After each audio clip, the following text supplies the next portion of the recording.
There is a particular kind of exhaustion that has nothing to do with sleep. It lives in the shoulders, in the soft clicking of a jaw held too tight for too long, in the quiet arithmetic of a man measuring the distance between who he was and who he has allowed himself to become. I sat at my desk on the 4th floor of Hargrove and Mills, a mid-tier logistics consultancy that occupied a beige office building on the outskirts of Hartford. The fluorescent tube above my cubicle had been flickering for 11 days. I knew because I had filed a maintenance request on day 1, followed up on day 4, and been told on day 7 that it was in the queue. By day 11, I had stopped mentioning it altogether. This, I understood with a clarity that bordered on the clinical, was the defining pattern of my life. Emotion. My name is Daniel Miller. I was 48 years old. I wore wire-rimmed glasses that I cleaned compulsively when I was nervous, and faded flannel shirts that my ex-wife once described as the uniform of a man who has given up trying to be noticed. She had not been wrong. Emotion. The observation had stung precisely because of its accuracy, the way a mirror stings when you catch your reflection at an angle you were not prepared for. The office around me hummed with the low, purposeful energy of people who believed their work mattered. Keyboards clattered. Emotion. Tents chirped in 2-second intervals. The air smelled of burnt coffee and the chemical sweetness of photocopier toner, a combination so familiar it had become the olfactory wallpaper of my existence. I could close my eyes and identify the exact hour of the day by the shifting quality of these smells. Morning coffee sharp and hopeful, afternoon coffee bitter and resigned, and the end-of-day toner haze that clung to everything like the ghost of productivity. Emotion. I was working on a supply chain optimization report. Or rather, I was staring at a supply chain optimization report while my mind performed the slow, grinding calculations of a man who has recently begun to suspect that he is disappearing. Not dramatically, not in the way people vanish in films, with shattered glass and screaming headlines. I was disappearing the way old furniture disappears, gradually absorbed into the geometry of a room until no one can remember whether it was always there or never there at all. Miller, are you still here? Greg from accounting paused by my cubicle at 6:15, his coat already buttoned, his car keys jangling with the casual authority of a man whose evening held purpose. He peered at me over the partition with an expression I had catalogued many times, the slight widening of the eyes, the fractional pause, as if he were genuinely surprised to find me occupying space. Still here, I said. Right, well, he tapped the partition twice, the way one might tap a post to confirm it was solid. Don't stay too late. He walked away without waiting for an answer, his footsteps joining the general exodus toward the elevators. I listened to the building empty itself, the mechanical sighing of the HVAC system adjusting to fewer bodies, the distant ping of closing elevator doors, the janitorial cart beginning its evening rounds 2 floors below. These were the sounds of my natural habitat. The after-hours office, the space that remained when everyone with somewhere to be had already left. I turned back to the report and adjusted my glasses. The numbers blurred and reformed, columns of data that I could have analyzed in my sleep.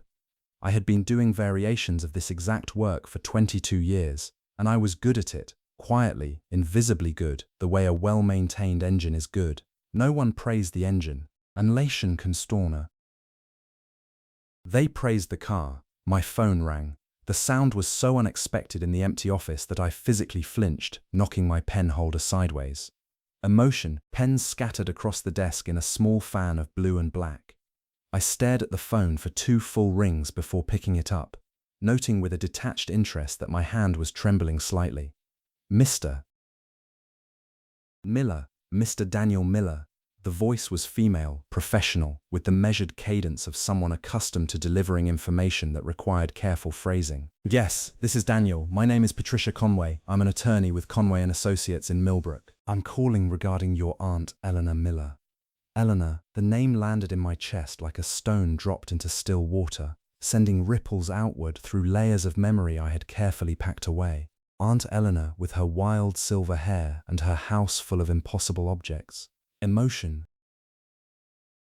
Aunt Eleanor, whom the family had long ago classified under the convenient label of eccentric, which was the polite word they used when they meant something closer to embarrassment. "I'm very sorry to inform you that Eleanor passed away last Tuesday," Patricia Conway said, peacefully, at home.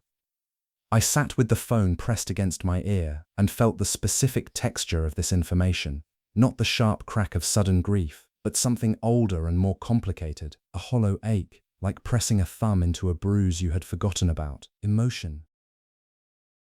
I had not seen Eleanor in over 3 years. I had not called in nearly 2. The guilt of this settled onto my shoulders with the practiced weight of something that had been waiting for its moment. "Mr. Miller, are you there?" "Yes," I said. "Time here.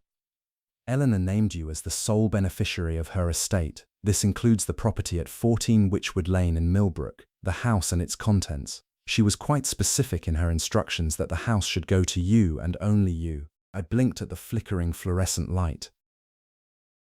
The words arranged themselves in my mind with the deliberate slowness of a sentence in a foreign language, each individual word comprehensible, the total meaning elusive. "To me," I repeated. "Yes, sir. We'll need to schedule a meeting to go over the details of the probate process." Would next week? Why me? The question escaped before I could shape it into something more appropriate. There was a brief silence on the other end, and I could hear Patricia Conway selecting her response with professional care. Emotion. "Your aunt's instructions were clear, Mr. Miller. She specified that the house should go to, and I'm reading from her notes, the only one in the family who ever bothered to look closely." I took that to mean you, Sawan, the one who ever bothered to look closely. I sat in the emptying office, surrounded by scattered pens and the ghost smell of burnt coffee, and felt something shift beneath the carefully maintained surface of my ordinary life. It was small, barely perceptible, like the first hairline crack in a dam that would not break for weeks. But I felt it. A vibration, a frequency I had not tuned into for years. I scheduled the meeting for the following Thursday, wrote down the address with a hand that had stopped trembling and gone perfectly, unnervingly still, and hung up the phone. The fluorescent light above me flickered once more, then went dark. I sat in the half-light of the empty office and stared at the address I had written on the back of the supply chain report, 14 Witchwood Lane, and for the first time in longer than I could remember, I felt the faintest stirring of something I did not immediately recognize. It took me several minutes to identify it. Curiosity, emotion. My brother Richard existed in the world with a certainty I had spent my entire adult life studying and failing to replicate. He occupied rooms the way weather occupies a landscape, completely, unapologetically, and with the implicit assumption that everything within his perimeter existed to accommodate him. I sat in my car in the Hargrove and Mills parking lot, the engine off, the windows beginning to fog from my own breath. The attorney's card was balanced on the steering wheel, Patricia Conway's number already saved in my phone, and now I needed to make the other call, the one my body had been quietly resisting since I had hung up 20 minutes ago. I needed to call Richard. The parking lot was empty except for the security guard's dented sedan parked beneath the sodium vapor lights. My 12-year-old Subaru ticked softly as the engine cooled, a sound like the mechanical heartbeat of something patient and worn down. I adjusted my glasses, cleaned a smudge from the left lens with my shirt hem, and dialed. He answered on the second ring. This was unusual. Richard typically let calls from me migrate to the third or fourth ring, a micro-calibration of power that I had stopped noticing years ago, the same way I had stopped noticing the ache in my lower back, not because it had disappeared, but because acknowledging it served no useful purpose. "Danny," his voice was crisp, assured, carrying the undertone of a man who was almost certainly doing something more important and had chosen to pause it as a courtesy. I could hear the ambient hum of his home office, the whisper of central air conditioning, the muted click of a keyboard that his fingers had not entirely left. Richard ran a commercial real estate firm in Stamford. He wore tailored suits on Tuesdays the way other people wore them to weddings. "Richard, I got a call today about Aunt Eleanor." "Eleanor," he said the name the way one might identify a species of insect, with recognition but no warmth. "What about her?" "She died last Tuesday." A pause. I listened to the quality of the silence, searching for the specific frequency of genuine surprise or sorrow, and found neither. What I heard instead was the silence of recalculation, Richard's formidable mind clicking through the implications and logistics before the emotional register had time to engage. "Ha," he said. "Well, she was what, pushing 80? 78? Right, probably for the best, honestly. She'd been alone in that house for, what, 15 years? Place must be falling apart." The keyboard clicked twice. He was resuming his work while speaking to me. I stared through the fogging windshield at the empty parking lot and felt the familiar weight settle across my shoulders. The dense, cottony weight of being talked over, talked through, talked past. "She left me the house," I said. The keyboard stopped. "She what?" "The house. She left it to me," the attorney called. "Patricia Conway, some firm in Millbrook." Eleanor specified me as the sole beneficiary. Another silence, and this one had a different texture, sharper, with a thin edge of something I could not immediately identify. Irritation? Incredulity? The quiet fury of a man whose mental model of the world had been contradicted by an outcome he had not predicted. "Danny, that house is a disaster. I drove past it 2 years ago on the way to a client site. The porch was rotting, there were cats everywhere, and she had some kind of, I don't know, weather vane made of spoons or something on the roof. The neighbors must have been thrilled." He exhaled, a controlled burst of air that carried the weight of paternal exhaustion. "She was always like this, you know that. Mum and Dad spent 40 years trying to pretend she was normal. She wasn't crazy, Richard. I didn't say crazy, I said she was Eleanor. It amounts to the same thing." He softened his tone, not out of genuine reconsideration, but because Richard possessed an innate talent for adjusting his register to maintain control. "Look, here's what you do. Get the attorney to give you a fair market value on the land. Forget the house. The structure is probably worth less than the demolition cost. Sell the lot, pocket whatever you can, and move on. I can connect you with a developer I know who works that part of the state. He'll give you a straight deal." "I haven't decided, Danny." The childhood name again, deployed like a gentle restraint. "There's nothing to decide. That house is full of junk. 30 years of hoarding, books and rocks and God knows what else. You'd need a dumpster the size of a swimming pool. Trash everything, sell the land, and be done with it." I closed my eyes. The fog on the windshield had thickened, sealing me inside a small grey capsule of condensation and silence. Emotion. Through the phone I could hear Richard's breathing. Steady, authoritative, the respiration of a man who had never once questioned whether his opinion was the correct one. Trash everything. The phrase landed in my chest and stayed there, heavy and angular like a stone swallowed whole. Trash everything. As if Eleanor's 78 years could be compacted into the back of a flatbed truck and hauled to a landfill. As if the way she had lived, surrounded by her strange collections and her inexplicable projects and her fierce, stubborn solitude, was simply a mess to be cleaned up by more practical people. "I'll think about it," I said. "Don't think too long. Property taxes on those old places are brutal, and if the structure's condemned, you're looking at liability issues. Trust me on this, Danny. I do this for a living." He did. Richard did everything for a living. He made money, he made decisions, he made phone calls that lasted 4 minutes and ended with action items. He existed with the gravitational certainty of a planet, and I had spent my entire life orbiting him, the smaller body, the quieter mass, trapped in a trajectory I had never consciously chosen. "Thanks, Richard. Any time, and Danny, don't go up there and start getting sentimental. That's exactly the kind of thing that will cost you. Eleanor lived the way she wanted. Doesn't mean you need to preserve the evidence." He hung up. No goodbye, no awkward lingering, just a clean cessation, the conversational equivalent of a door firmly closed.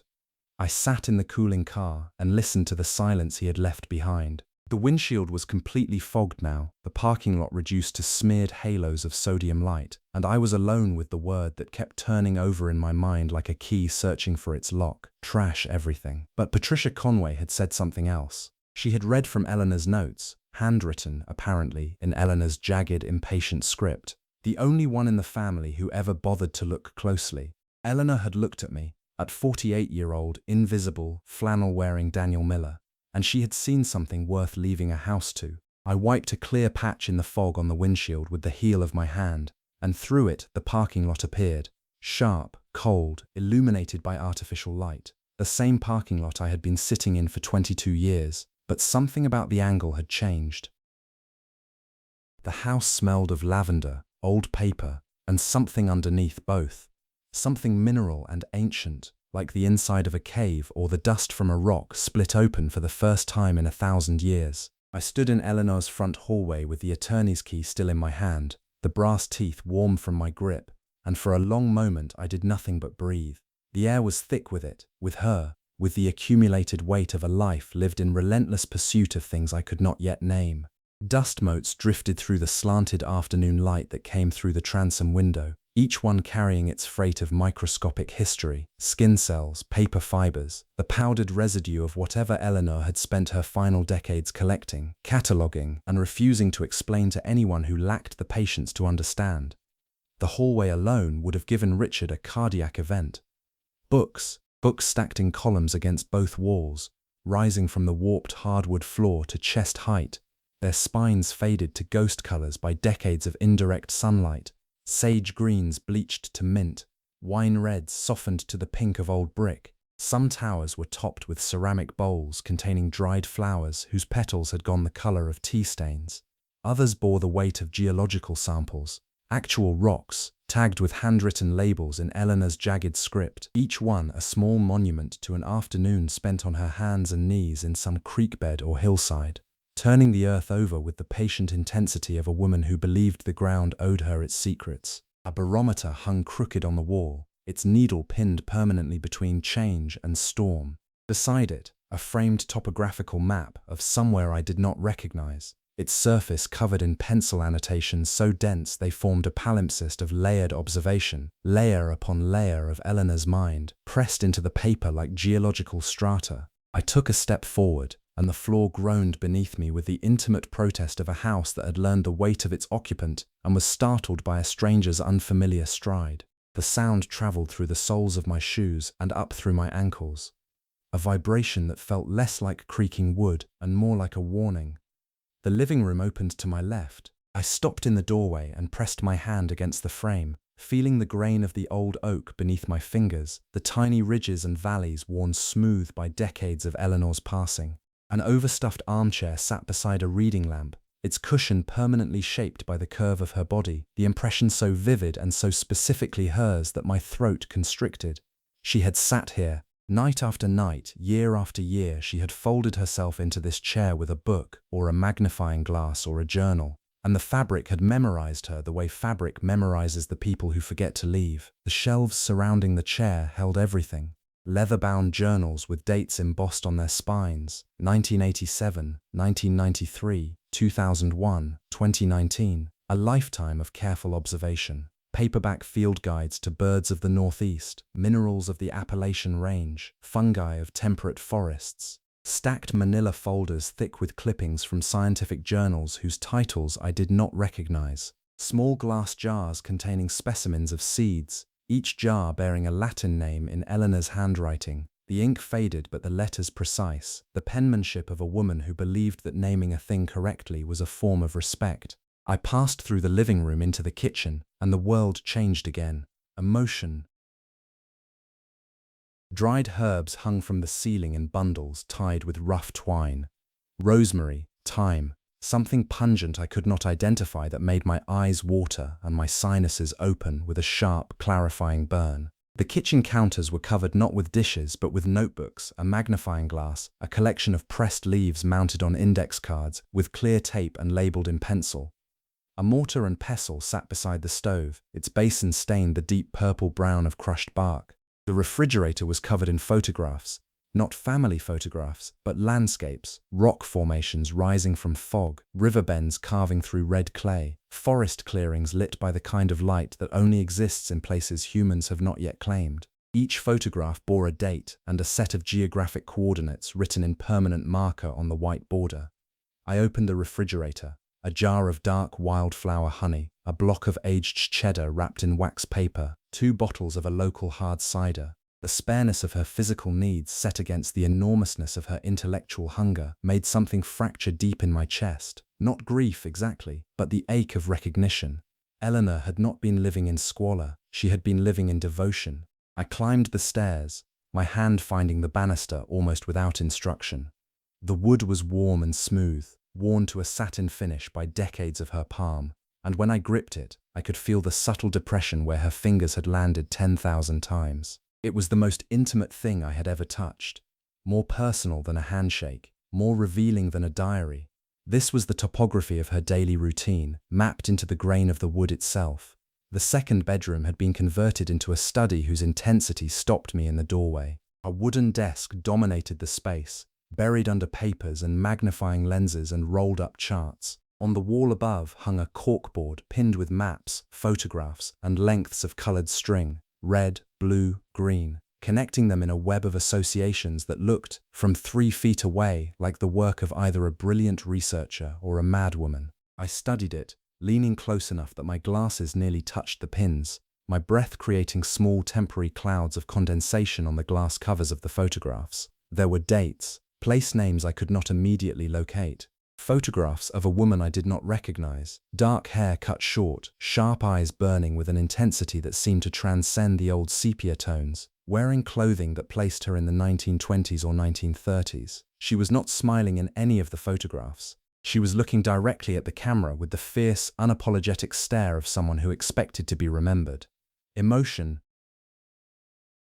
A memory surfaced like a body rising from deep water.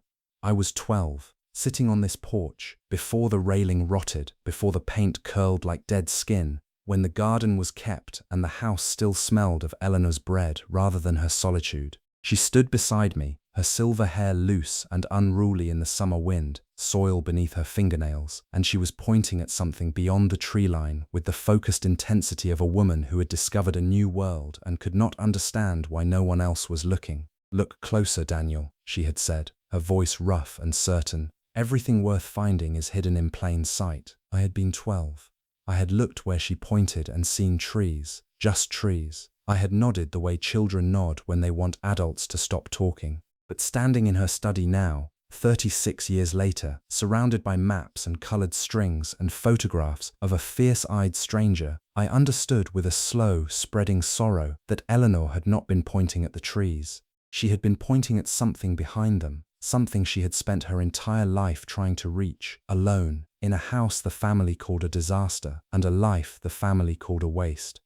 I turned back to the corkboard. In the lower right corner, partially hidden behind a topographical map of what appeared to be a South American river basin, was a small card pinned with a brass tack. On it, in Eleanor's unmistakable hand, were 3 words, "ASK the attic." I looked up. Above me, the ceiling bore a rectangular outline, the hatch to the attic, with a pull cord hanging down like a question mark made of frayed rope. I pulled it. The hatch swung down with the groan of old hinges, releasing a gust of stale, sealed air that rolled over me like breath from a mouth that had been clenched shut for years. A folding ladder descended with a mechanical rattle, its rungs dusty and untouched. The opening above was pure darkness, not the comfortable darkness of an unlit room, but the dense, pressurized darkness of a space that has been deliberately closed. From somewhere inside that darkness, I caught a scent I could not explain, not lavender, not paper, not mineral. Something else, something that smelled impossibly like the sea. I put my foot on the first rung, and the ladder held my weight with a steadiness that felt, irrationally, like permission.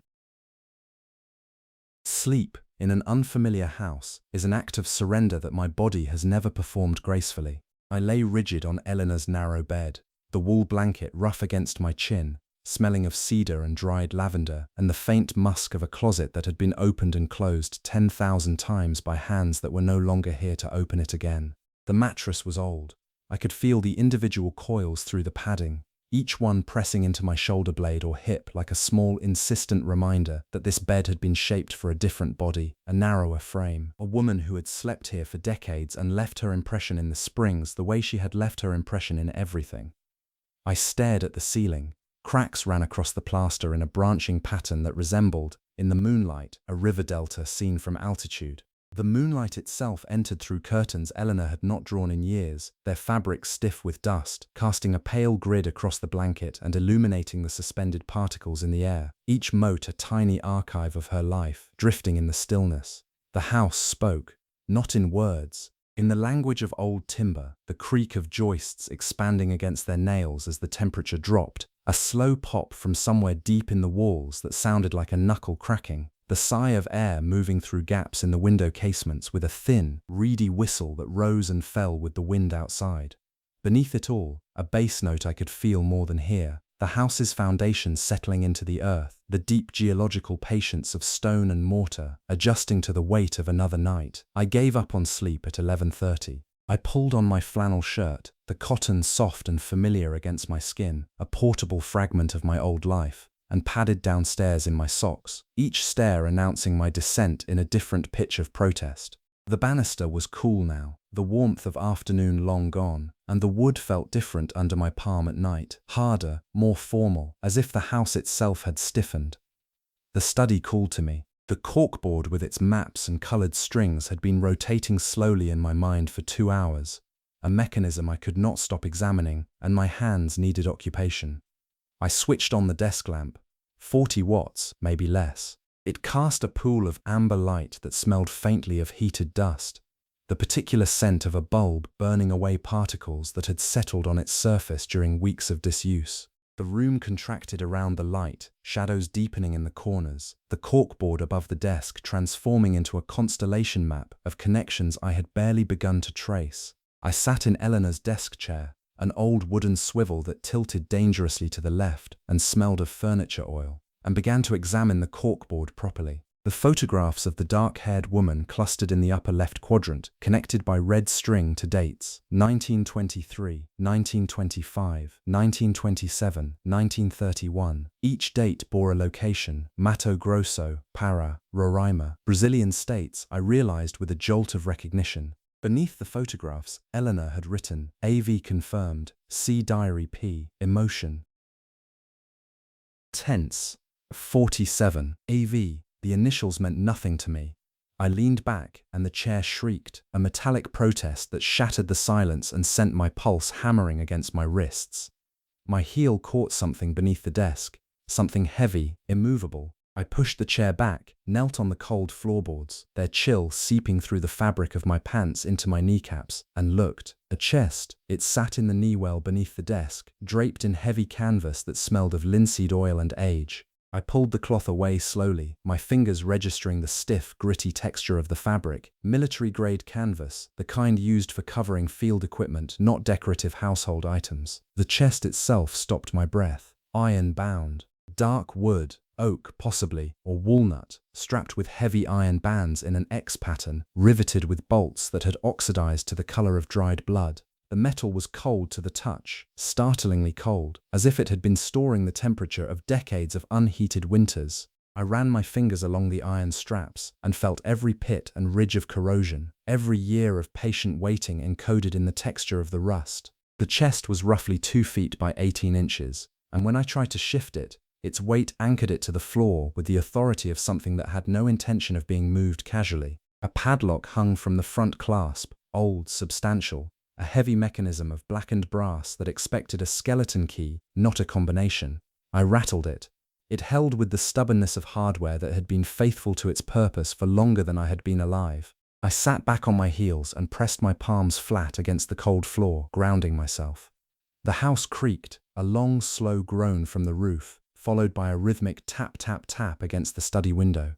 Branch, I told myself. Just a branch. But Eleanor had hidden this chest. The canvas drape, the placement in the knee well where her legs would have framed it every day as she worked. This was not storage, emotion.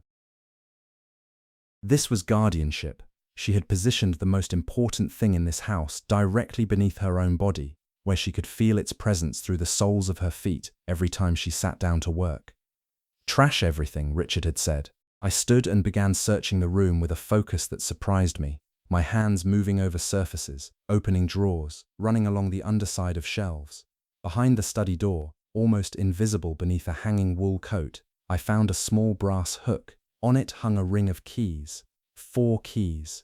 3 modern, house, mailbox, the utilitarian geometry of daily life. The 4th was different, a skeleton key with an ornate bow forged in the shape of a leaf, its brass darkened to the color of old honey, its shaft long and slender and cold against my fingers when I lifted it from the ring. I knelt before the chest. The floor was glacial beneath my knees.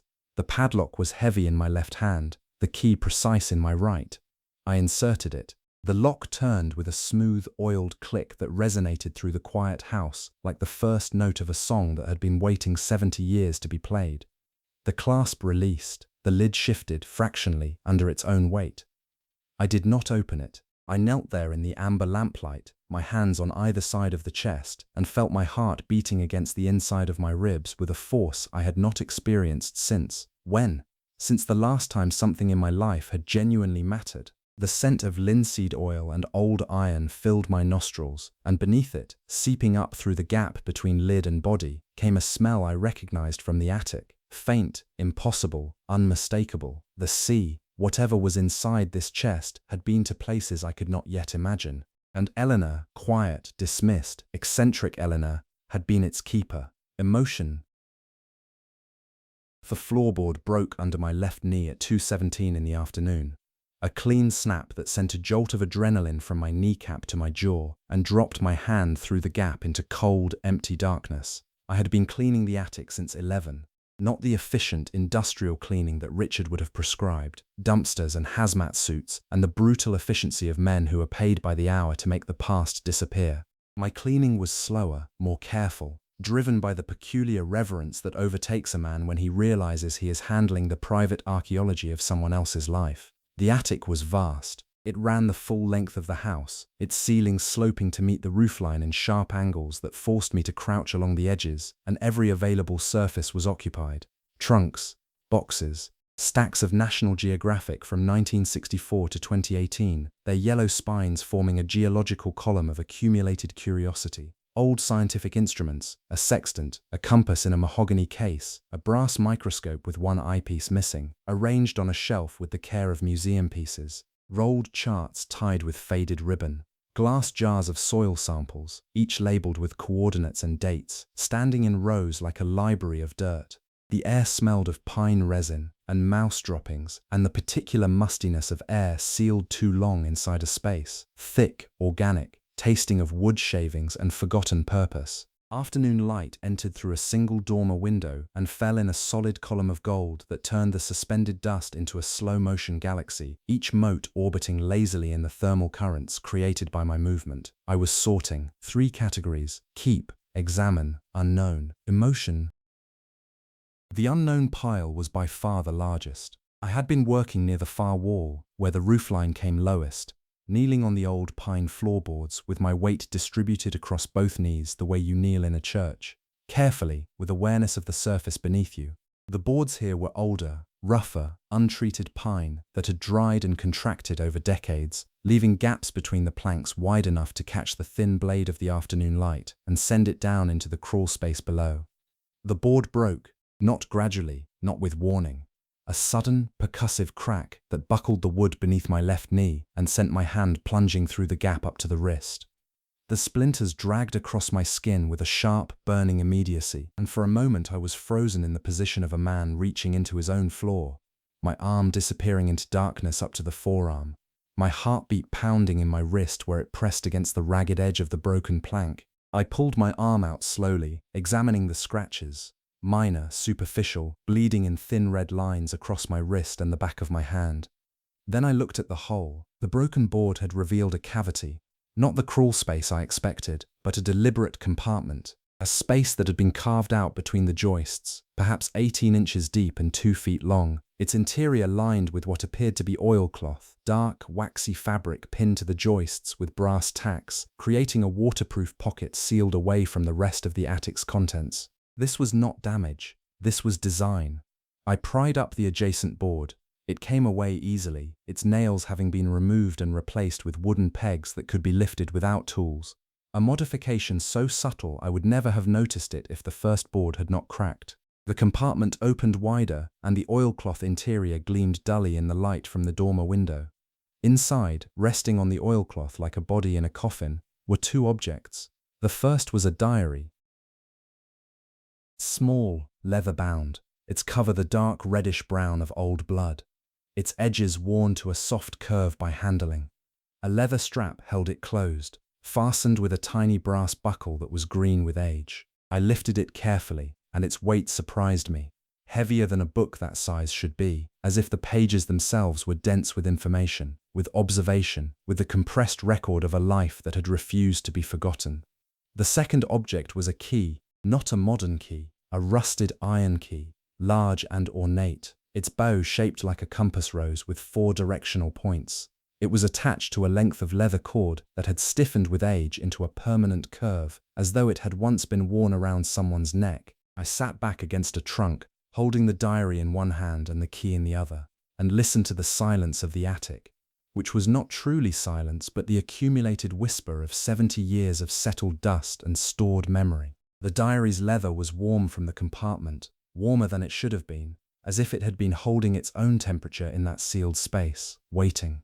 I unbuckled the strap. The pages inside were thick, slightly yellowed, covered in a small, precise handwriting that was not Eleanor's. This was a different hand entirely, more controlled, more compact, with the careful uniformity of someone trained in scientific notation. The ink had faded from black to a soft brown, but it was fully legible. The first page bore a date, March 14th, 1923.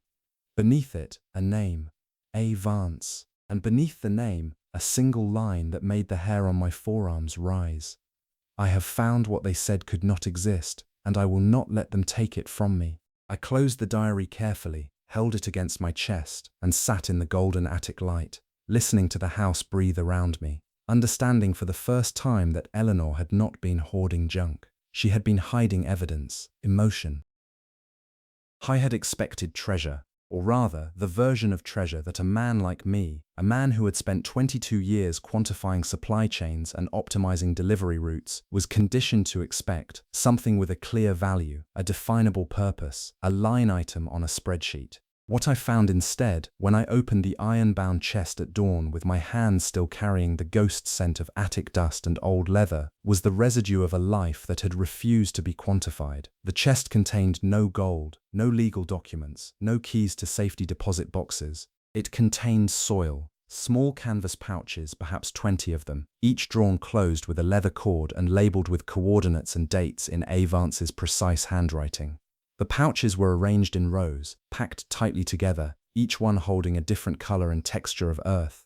I opened the first, red clay, smooth and dense, the consistency of wet pottery, smelling of iron and rain and something ferric that coated the inside of my nostrils. The second held black silt that ran through my fingers like liquid shadow, cool against my skin, releasing the deep organic fragrance of river sediment, mud and decay, and the rich, almost sweet undertone of vegetation composting over centuries. A third pouch contained pale volcanic powder that, when I brought it to my face, burned my sinuses with a sharp sulfuric bite and left a taste on the back of my tongue that was clean and acrid and completely alien to anything in my experience. Each pouch was a different place, a different afternoon under a different sky, where a woman I had never met had knelt in the dirt and carefully, methodically, collected evidence of something she believed the world needed to know. I held the red clay in my palm and tried to feel what she had felt, the heat of a foreign sun, the weight of solitary determination, the private knowledge that what you are doing matters even when no one is watching. The clay warmed slowly against my skin, and for the first time in years I found myself holding something that felt important enough to close my fist around. Beneath the soil samples, wrapped in oilcloth with military precision, were tools. A geological hammer with a hickory handle worn smooth and dark from years of grip. I could feel the individual finger impressions in the wood, the ghost of a smaller hand that had swung this hammer thousands of times against rock faces in places I had only ever seen in atlases. A geologist's hand, lens in a brass housing, 10 power, polished so often the manufacturer's engraving had been worn to a whisper. Steel chisels stored in a leather roll that exhaled neatsfoot oil and age when I unrolled it. A surveyor's compass in a mahogany case, its needle still quivering toward magnetic north with the faithful tremor of something that had never forgotten its purpose. I envied that compass. I had spent my entire adult life unable to find my own north. I opened the diary to page 47, where Eleanor's annotation had directed me, and the study dissolved. April 3rd, 1925, Para Province.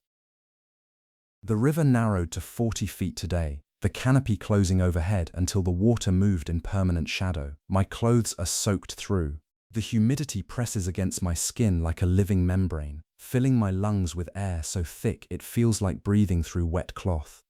The mosquitoes are relentless, but the samples from the eastern bank confirm what I suspected. The mineral composition is unlike anything in the published surveys. If I am right, and I am right, this changes the timeline of the entire basin's formation. I sat back on my heels, my glasses sliding down my sweat-damped nose.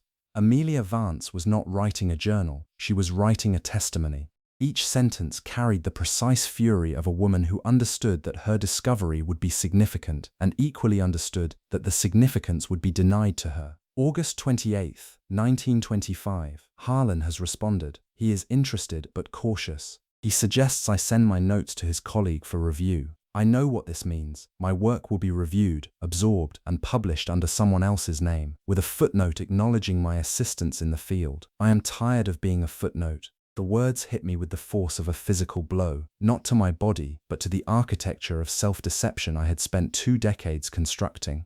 I set the diary in my lap and pressed both palms flat against the cold floorboards, feeling the chill seep into my wrists, grounding myself against the tremor that was rising through my chest like a sob that has been held for so long it has calcified. I am tired of being a footnote. I thought about my desk at Hargrove and Mills, the reports I had written that bore Greg's signature, the presentations I had prepared that the department head delivered as his own, the 22 years of work that had been credited, attributed, absorbed into the collective institutional identity, until my individual contribution had been polished away, like the engraving on Amelia's hand lens, by the simple, relentless friction of being overlooked. I had built a life on invisibility. I had accepted it the way one accepts chronic pain, not by overcoming it but by ceasing to acknowledge it, by redefining it as normal, by telling myself that a man who is never noticed is at least never harmed. And here was Amelia Vance, a century dead, holding up a mirror I had been avoiding since I was 26 years old. September 15, 1925. I will not send my samples. I will continue independently. If they want my work, they will have to come and take it from my hands. And they had. The realization crept over me with the slow, nauseating inevitability of dawn arriving on a day you have been dreading. Emotion. Our grandfather, Professor Arthur Miller, had been a geologist, a celebrated geologist. His groundbreaking survey of the Para Basin had earned him tenure, a department chairmanship, a portrait in the university library, her soil samples, her coordinates, her 40-mile transect, his name. I looked at the canvas pouches spread around me, each one labeled in Amelia Vance's hand, each one a piece of evidence that my family's academic legacy was built on the theft of a woman's life work. And Eleanor, quiet, dismissed, eccentric Eleanor. She had known, she had spent decades alone in this house, not hoarding junk but standing guard over a truth that would have destroyed the family's most sacred mythology. The family had called her crazy because it was easier than calling her right. Richard still called her crazy. My parents had called her difficult, and all along she had been the only one among them with the courage to remember what the rest of them had chosen to forget. I thought about the chair downstairs, the one with her body's impression pressed into the cushion. She had sat in that chair every evening, knowing what she knew, carrying it alone, year after year, the weight of other people's lies distributed across her narrow shoulders like a load of stones. And no one, not one member of this family, had ever asked her what she was carrying. We had assumed it was nothing, because she was Eleanor, and Eleanor was crazy, and crazy people carry nothing of value. The grief hit me then, not for Amelia, whom I had never known, for Eleanor, whom I had known and failed to see. I pressed the diary against my chest and felt my own heartbeat through its leather cover, 2 rhythms separated by a century, joined by the same stubborn insistence on being seen. I picked up my phone, my fingers found the number for the Millbrook Historical Society. As it rang, I noticed that my hand was perfectly, terrifyingly still. The hand of a man who has made a decision without realizing it, whose body has committed to a course of action before his mind has had time to calculate the cost. Emotion. For the first time in 22 years, Daniel Miller was not waiting to be noticed. He was reaching out. Richard had never visited Eleanor's house while she was alive. His presence here now, 3 days after her death, carried the unmistakable perfume of self-interest, the particular urgency of a man who has realized that something he dismissed as worthless might actually threaten something he values. I was sitting at Eleanor's desk with Amelia Vance's diary open to page 63 when I heard the gravel crunching under expensive tires. 2 cars. The first was Richard's black Mercedes. I recognized the engine note the way a dog recognizes the sound of a particular gate latch, instinctively, with a reflexive tightening of the muscles across the back of my neck. The second was a silver Lexus I had never seen. I closed the diary carefully, slid it into the desk drawer, and covered it with a stack of Eleanor's unopened mail. The doorbell rang. Eleanor's doorbell was an antique brass mechanism that produced a sound less like a chime and more like the cry of a small distressed bird, a thin, warbling note that vibrated through the house and made the jars on the kitchen windowsill hum in sympathetic resonance. I opened the door. Richard stood on the porch in a charcoal sport coat and pressed chinos, his silver hair swept back with the kind of product that cost more per ounce than the wine I bought by the box. Behind him, a woman I did not know, blonde, mid-40s, wearing a blazer the color of cold cream and carrying a leather portfolio embossed with the logo of Cascade Realty, a real estate agent. Richard had brought a real estate agent to a dead woman's house before the probate was even filed. "Danny," he opened his arms in a gesture that encompassed not brotherly affection but territorial assessment, his eyes moving past me into the hallway, scanning the book stacks, the geological samples, the barometer stuck between change and storm. I watched him catalogue the contents of Eleanor's life, with the practiced efficiency of a man who sees everything in terms of resale value. "What are you doing here, Richard?" "Came to check on you and to help." He stepped inside without being invited, the way he had always stepped into spaces, with the implicit assumption that his presence was not only welcome but anticipated. The real estate agent followed, her heels clicking against the hardwood with the brisk percussion of purpose. She smelled of expensive perfume, something floral and synthetic that clashed violently with Eleanor's lavender and old paper. "This is Diane Mercer from Cascade Realty," Richard said, already moving through the hallway. "She handles properties in this area. I asked her to come by and give us a preliminary assessment." "You asked her?" "Danny, I'm trying to help you. You've been up here for 3 days doing, what, sorting through junk?" He picked up one of Eleanor's labeled rock samples and turned it over in his fingers with the casual disregard of a man handling someone else's possessions. "This place needs a professional assessment. Diane can tell us what the land is worth. We talked to a demolition company about the structure, and you could have a check in your pocket by the end of the month."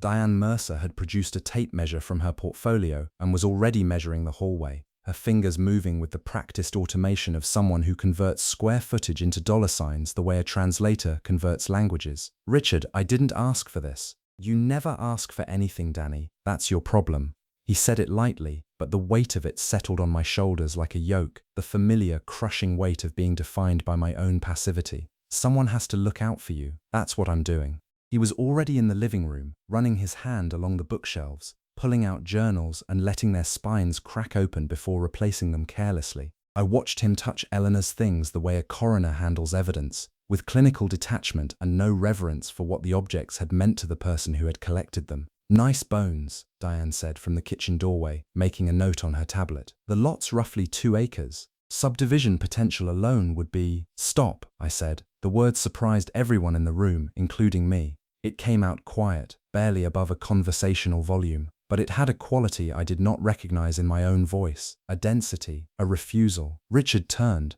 His expression was the one he reserved for moments when the world did not behave according to his calibrations, a brief flicker of recalculation behind eyes that were otherwise perfectly composed. "Danny," I said. "Stop." "Diane, thank you for coming. I'm not selling the house." "Not now. Not through you. Richard, you don't get to walk in here and start measuring the walls of a woman's life 3 days after she died." I felt the words leaving my body like stones being set down, each one a small act of disobedience against a lifetime of compliance. My hands were shaking, my voice was not. Richard's smile was practiced, patient and utterly condescending, the smile of a man who has weathered toddler tantrums and knows that silence and persistence are more effective than force. "Danny, be reasonable. This is an emotional time. You're not thinking clearly." "I'm thinking clearly for the first time in years." The silence that followed was the loudest sound Eleanor's house had made since I arrived. It filled the hallway like water, pressing against the books and rocks and jars, and I watched my brother's face undergo the subtle tectonic shift of a man realizing that the furniture he had been rearranging for decades has suddenly, inexplicably become bolted to the floor. Diane retreated to the porch. Richard stood in the hallway for a long moment, his jaw working, his eyes fixed on mine with an intensity I had never been subjected to before, because I had never in 48 years given him a reason to look at me that hard. "You're making a mistake," he said quietly. "Maybe, but it's mine to make." He left without another word. The Mercedes backed down the driveway with more speed than the gravel approved of, sending stones pinging against the foundation of the house with tiny percussive impacts that sounded, to my ringing ears, like applause. I closed the front door, leaned my forehead against the wood, pressed both palms flat against the surface, and listened to my own breathing, ragged, fast, the respiration of a man who has just done something terrifying and cannot quite believe the world has not collapsed as a result. The house was quiet. I walked back to the study, opened the desk drawer, and retrieved the diary, emotionally. Page 63 was waiting for me. Amelia Vance had something to say, and for the first time in my life, I was the kind of man who deserved to hear it. "That's not shorthand," the woman behind the desk said, adjusting her thick-framed glasses as she bent over the diary page I had placed between us. "That's field notation, geological field notation. I haven't seen this system used since the 1920s. Her name was Sarah Higgins. She was the head archivist of the Millbrook Historical Society, and she had the particular intensity of a person who has spent their professional life convincing underfunded institutions that the past is worth preserving. She was perhaps 45, dark hair pulled back loosely with a pencil stuck behind her ear, intelligent brown eyes behind thick-framed glasses, a cardigan the color of storm clouds over a chambray shirt. There was a smudge of graphite on her left index finger and a faint dusting of what appeared to be archival powder on her right shoulder. She looked, I thought, like a woman who engaged with history on a physical, tactile level rather than merely an academic one. The Historical Society occupied a converted grain warehouse at the end of Main Street, its brick facades softened by decades of ivy, its interior a carefully organized labyrinth of metal shelving, filing cabinets, and long wooden tables scarred by years of research. The air smelled of bookbinding glue, old microfilm, and the particular mustiness of paper that has been handled by hundreds of careful, reverent hands. A smell I recognized from Eleanor's house but amplified, institutionalized, given purpose. I had arrived that morning carrying the diary in a canvas bag, feeling like a man delivering evidence to a forensics lab. Which in a sense I was. "Where did you find this?" Sarah asked, not looking up. Her fingers hovered above the pages with the practiced restraint of someone trained never to touch original documents with bare hands. She had produced a pair of cotton gloves from a drawer and was now turning pages with the delicate precision of a surgeon. "In my aunt's house, in a hidden compartment under the attic floor." Her eyes lifted from the diary and found mine. The quality of her attention shifted, sharpened, focused, the way a camera adjusts when it finds its subject. "Your aunt, Eleanor Miller, you knew her." Everyone in Millbrook knew Eleanor. She came here regularly, every few months like clockwork, to consult the archives. She was researching something. Sarah paused, choosing her words with the meticulousness of a woman who understood that language, like archival material, degrades when handled carelessly. "She never told me what." "AVA motion?" I asked, several times. She would just say she was following a thread. I always assumed it was genealogy. Most people who come here are doing genealogy. It wasn't genealogy. "No," Sarah said, looking back at the diary. "No, I can see that now." She spent the next 40 minutes working through the pages with a focus I found both impressive and slightly intimidating. She made notes on a legal pad, dates, coordinates, chemical notations that meant nothing to me, pausing occasionally to compare entries against reference materials she pulled from the shelves with the muscle memory of someone who knew exactly where every book in the building lived. I sat across from her and watched. The sunlight coming through the warehouse windows fell in wide, warm panels across the table, illuminating the diary's brittle pages and catching the fine hairs on Sarah's forearms as she worked. The building was quiet except for the scratch of her pencil, the occasional creak of the old wooden floor, and the distant ticking of a clock whose face I could not see but whose rhythm had the steady, unhurried patience of an institution that measures time in decades. "The notation system is pre-war," she said finally, sitting back and removing her glasses to rub the bridge of her nose, a gesture I recognized because I did the same thing when my mind was processing more information than my eyes could comfortably deliver. Specifically, it's a field diary format used by geological survey teams operating in South America between roughly 1920 and 1935. The coordinate system, the sample labeling protocol, the stratigraphic notation, it's all consistent with that period. Can you read the shorthand? Most of it, yes. The author, A. Vance, was trained in the British Geological Survey method. The abbreviations are standardized. What's unusual is the meticulousness. This isn't a casual field journal. This is a systematic record of original research, hypothesis, methodology, evidence, conclusions. This is the kind of documentation you would present to a university committee for publication. She looked at me over the rims of her glasses, and I saw something in her expression that I would later recognize as the precise moment when academic curiosity crossed the threshold into personal investment. Mr. Miller, do you know who A. Motion Vance was? I think her name was Amelia Vance, but I don't know anything else about her. Sarah was already moving. She crossed the room to a bank of filing cabinets along the far wall, pulled open the third drawer from the left, and began flipping through folders with the practiced speed of someone who had catalogued every document in the building at least twice. The sound of her fingers against the hanging file tabs, a rapid, papery percussion, filled the quiet room. Vance, she murmured. Vance, Vance. She stopped, pulled a folder, laid it on the table beside the diary and opened it. Inside was a single yellowed newspaper clipping from the Millbrook Gazette, dated October 1932. The headline read, "Lowell Woman Lost in South America, Feared Dead." Beneath it, a photograph. The same woman from Eleanor's corkboard. Dark hair, fierce eyes, the unapologetic stare of someone who refused to look away from anything, including a camera. Amelia Vance, geologist, explorer, disappeared in Brazil in 1932 while conducting an independent survey that the article described, with what I now recognized as journalistic condescension, as a private scientific expedition undertaken without institutional sponsorship. Sarah and I looked at each other across the table, across the diary, across a century of silence. "She wasn't lost," I said quietly. "She was erased." Sarah pulled her chair closer to the table, uncapped a fresh pencil, and opened her legal pad to a new page. "Tell me everything," she said, "from the beginning." There is a particular brand of nausea that accompanies the discovery that your family's most celebrated achievement is built on the systematic erasure of another human being's work. It does not arrive suddenly. It builds like sediment in the bottom of a dark river until the riverbed of everything you believed about yourself is buried. Sarah and I had been in the archive room for 6 hours.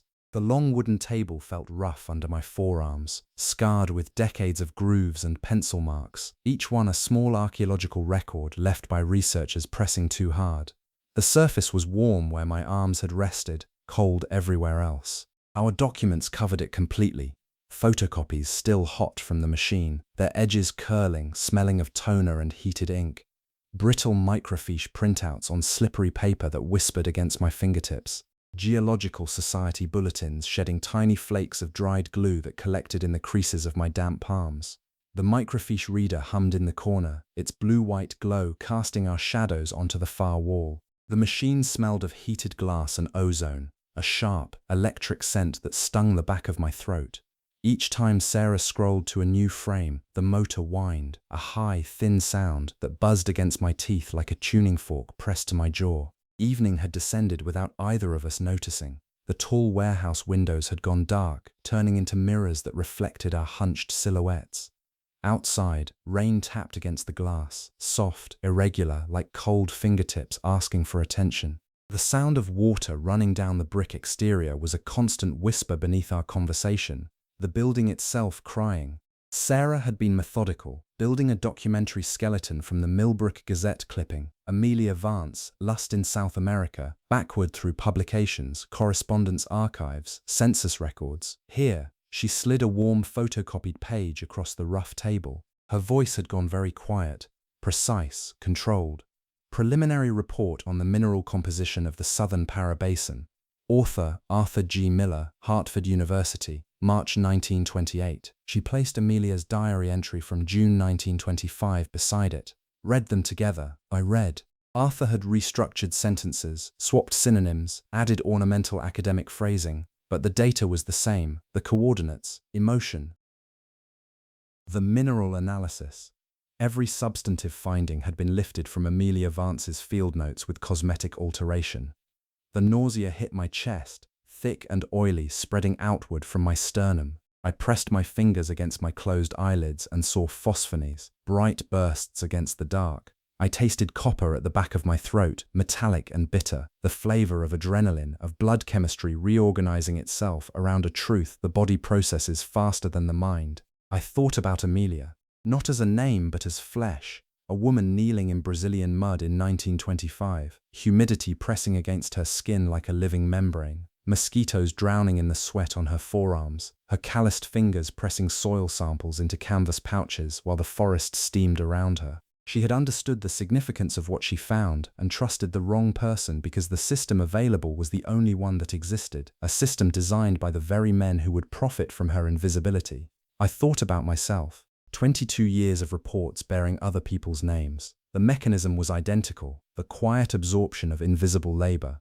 I had accepted it the way one accepts chronic pain, not by overcoming it but by ceasing to acknowledge it, by telling myself a man who is never noticed is at least never harmed. But the harm was there. It was always there, lodged beneath my ribs like a splinter that my body had learned to grow around rather than expel.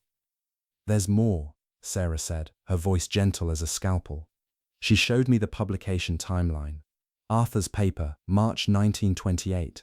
Amelia's diary, 3 years earlier. Arthur had visited Para once, in 1926. His published account called it his initial survey. Amelia's diary described the same period differently. Professor Miller examined my samples for 40 minutes. He asked to borrow my coordinate logs. I did not know then that borrow and steal share the same root. I touched the diary page and felt the indentations where Amelia's pen had pressed deep, each letter carved rather than inscribed, fury encoded in the physical act of writing. Emotion. My fingertip traced the word steal and felt its depth. She had pressed hard enough to nearly puncture the rough paper. "Your grandfather built his entire career on this," Sarah said, pulling up records on her bright laptop screen. The Para paper was his tenure piece. The chairmanship, the professorship, the building named after him, everything traces back to this one stolen publication. I sat in the cold blue light and felt the architecture of my family's mythology crack along fault lines I had never known existed. Richard cited this legacy at dinner parties. Our father had invoked Arthur's name like prayer. The portrait in the library, Arthurg Miller, pioneer, stolen, every coordinate, every striation, every soil sample I had held in my own warm hands. A woman's life work laundered through the machinery of academic prestige until the origin had been bleached away like a stain from smooth linen. I thought about Eleanor, sitting in her armchair night after night, the cushion shaped by her solitary weight, knowing what she knew, carrying it alone. The decades of watching her family celebrate a fraud while she guarded the proof upstairs. We had called her crazy, we had repaid her honesty with contempt, and she had stayed in that cold house with that heavy truth, because she believed that carrying it alone was better than letting it disappear. The rain strengthened outside, drumming the windows in rough sheets that blurred the dark streetlights into smeared orange halos. The archive room felt sealed, a warm capsule of truth suspended in the cold evening. The smell of wet brick seeped through the old walls, mixing with the scent of paper and toner. "What do we do now?" I asked. My voice sounded rough, waterlogged, the voice of a man who has touched the bottom of something he thought was shallow and found it deep enough to drown in. Sarah removed her glasses, placed them on the scarred table, and met my eyes with the steady, bright clarity of someone who had spent her career rescuing the forgotten. "Now we find out what happened to Amelia Vance, and we find out what your aunt knew and what it cost her to carry this secret alone for all those bitter, silent years." The truth, once assembled, had a weight I had not anticipated. Not metaphorical weight, but a physical, gravitational pull that dragged my thoughts downward into the dark water of implication. My family's prestige was stolen, and every Miller who had benefited from it, including me, was complicit in the theft. I sat in Eleanor's study at 2 in the morning, surrounded by documents. Rain had been falling since midnight, hammering against the windows in sheets that turned the glass into curtains of silver, and the sound filled the house with a constant rushing whisper, water finding its way down gutters and through downspouts and across the old slate roof with the patient, insistent voice of something that has been waiting decades to speak. The room smelled of damp wool and old paper, and the sharp, electric scent of the desk lamp's overheated bulb, which had been burning for 9 hours straight and was now too hot to touch, radiating a dry warmth that I could feel against the side of my face when I leaned close to read the finer annotations. I had spread everything across the floor. The soil pouches from the chest sat in their original rows on the carpet. 20 canvas packages that smelled of distant geographies, each one a tactile artifact of Amelia Vance's labor. Sarah's photocopies from the Historical Society were arranged beside them in chronological order, their edges still warm from my hands. The diary lay open to the final entries, its pages so brittle I could feel them splitting under the lightest touch of my fingertip, each turn requiring the delicate precision of a man disarming something fragile and potentially explosive. The corkboard above the desk had grown. I had added new strings, white because Eleanor's red, blue and green were all in use, connecting the dates from Arthur's published papers to the corresponding entries in Amelia's diary. The web of connections now covered the entire wall above the desk with the dense, incriminating geometry of a conspiracy made visible. And at the center of it all, staring back at me from 3 photographs pinned to the top of the board, was Amelia Vance. Sharp eyes, dark hair cut short, the expression of a woman who had looked directly at the world and dared it to look away first. I understood now why Eleanor had spent her life in this room.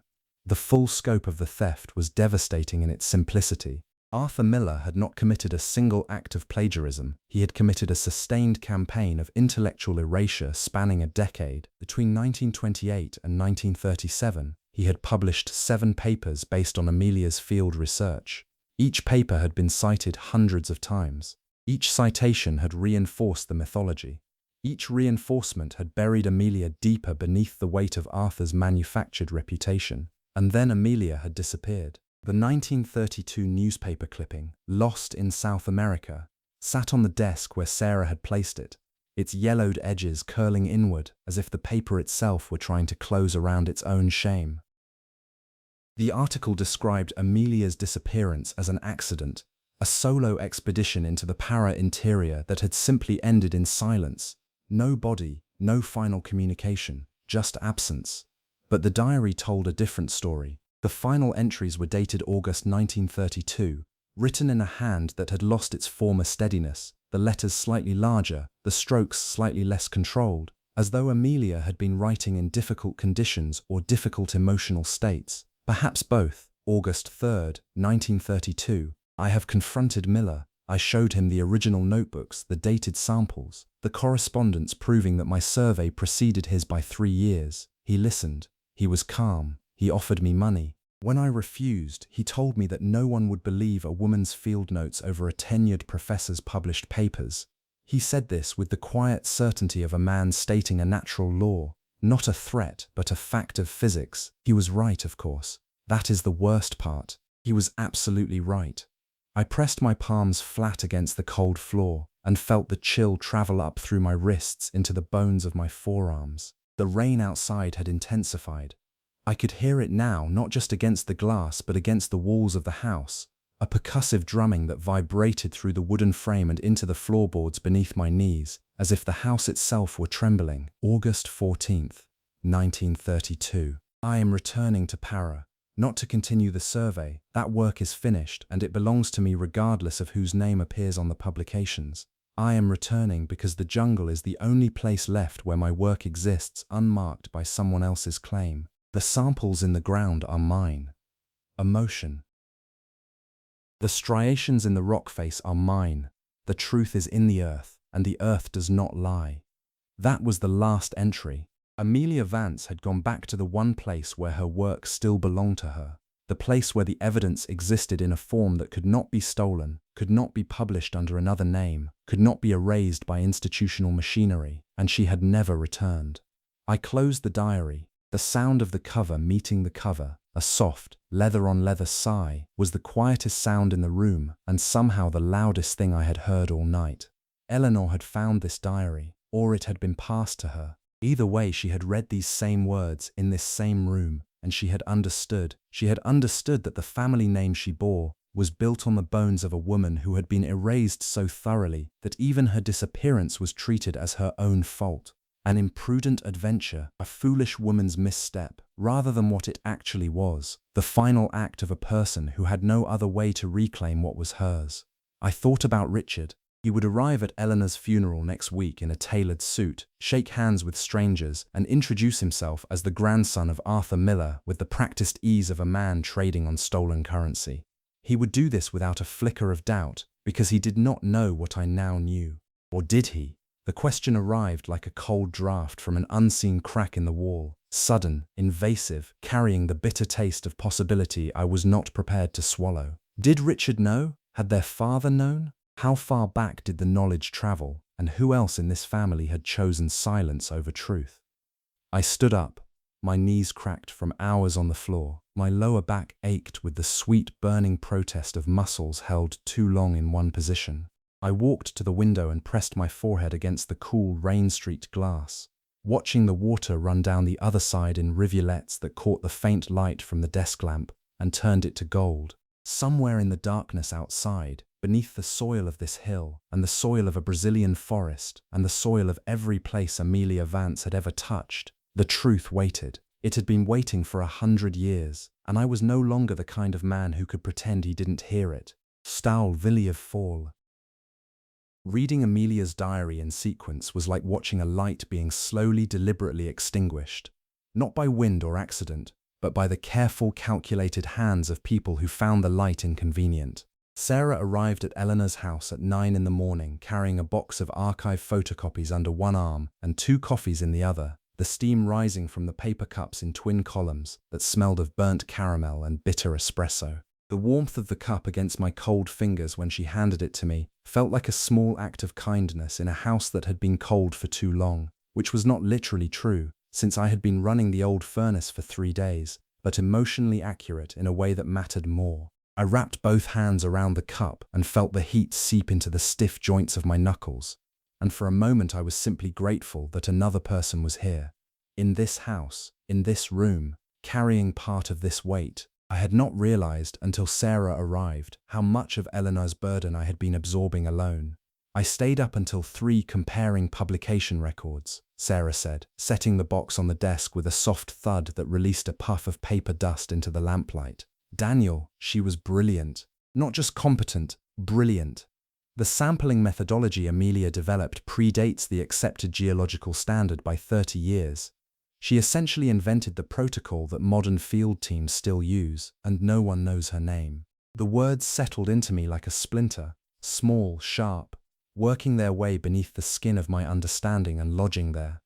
I thought about my own name, Daniel Miller, a name that had existed in an office directory for 22 years without anyone finding a reason to remember it. My erasure was different from Amelia's. It was passive, self-inflicted, the natural consequence of a man who had stopped insisting that he mattered. But the loneliness of it, the specific hollow ache of going unnamed and unremembered, was something I recognized in Amelia's pages the way you recognize your own handwriting in a note you don't remember writing. We worked through the morning, passing the diary between us with the careful choreography of surgeons sharing instruments.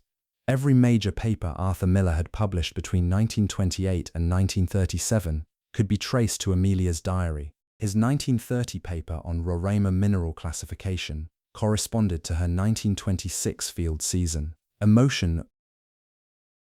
His 1933 analysis matched her November 1927 entries so precisely that entire paragraphs appeared to be paraphrased. The original voice smoothed out, feminized passion sanded down into the neutral institutional register that the world trusted.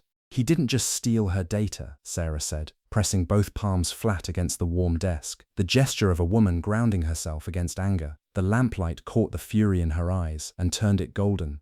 He stole her interpretation.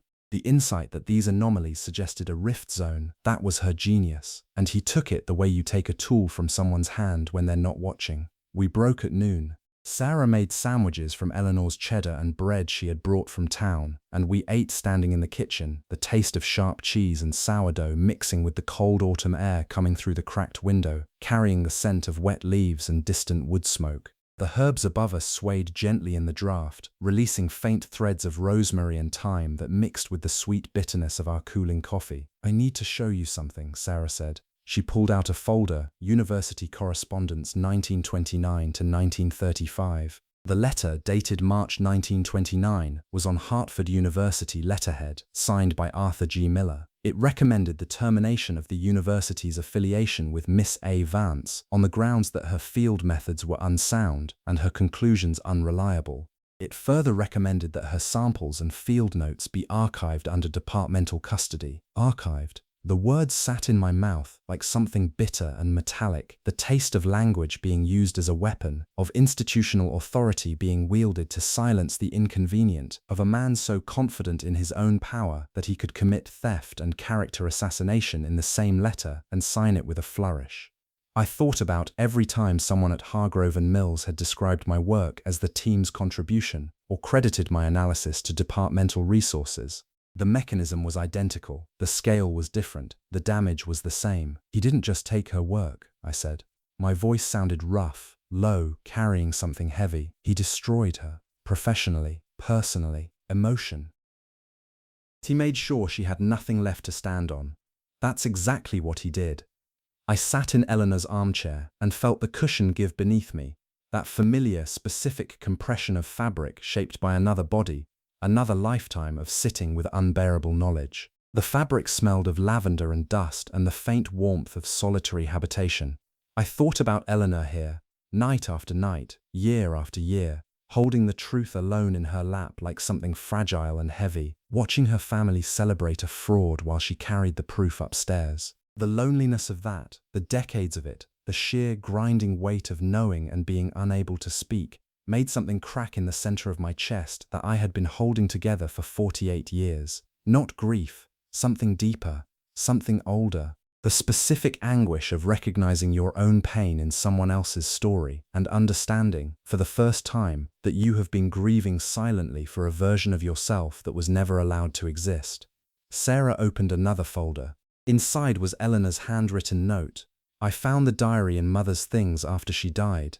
I believe Mother kept it to destroy it. I will not. Amelia deserves to be remembered, even if remembering costs me everything." The rain started again, soft, persistent, tapping the windows like the patient applause of a very small audience that had been waiting decades for someone to finally perform.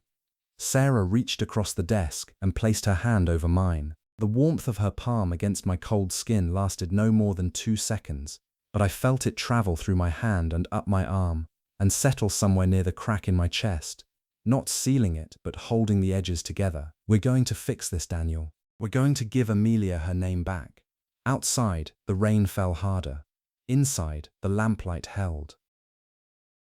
Did Grandfather ever mention someone named Amelia Vance?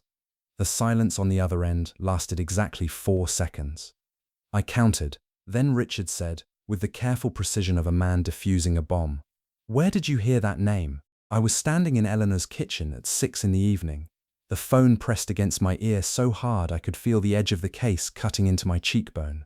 The diary lay open on the counter beside a cutting board that still bore the faint scent of the cheddar we had sliced for lunch. Sarah's research notes were spread across the kitchen table in a fan of photocopied evidence, dates, names, publication records, illuminated by the amber band of late afternoon light that came through the window and painted everything in tones of gold and accusation. "I heard the name, Richard. I'm asking if you recognize it."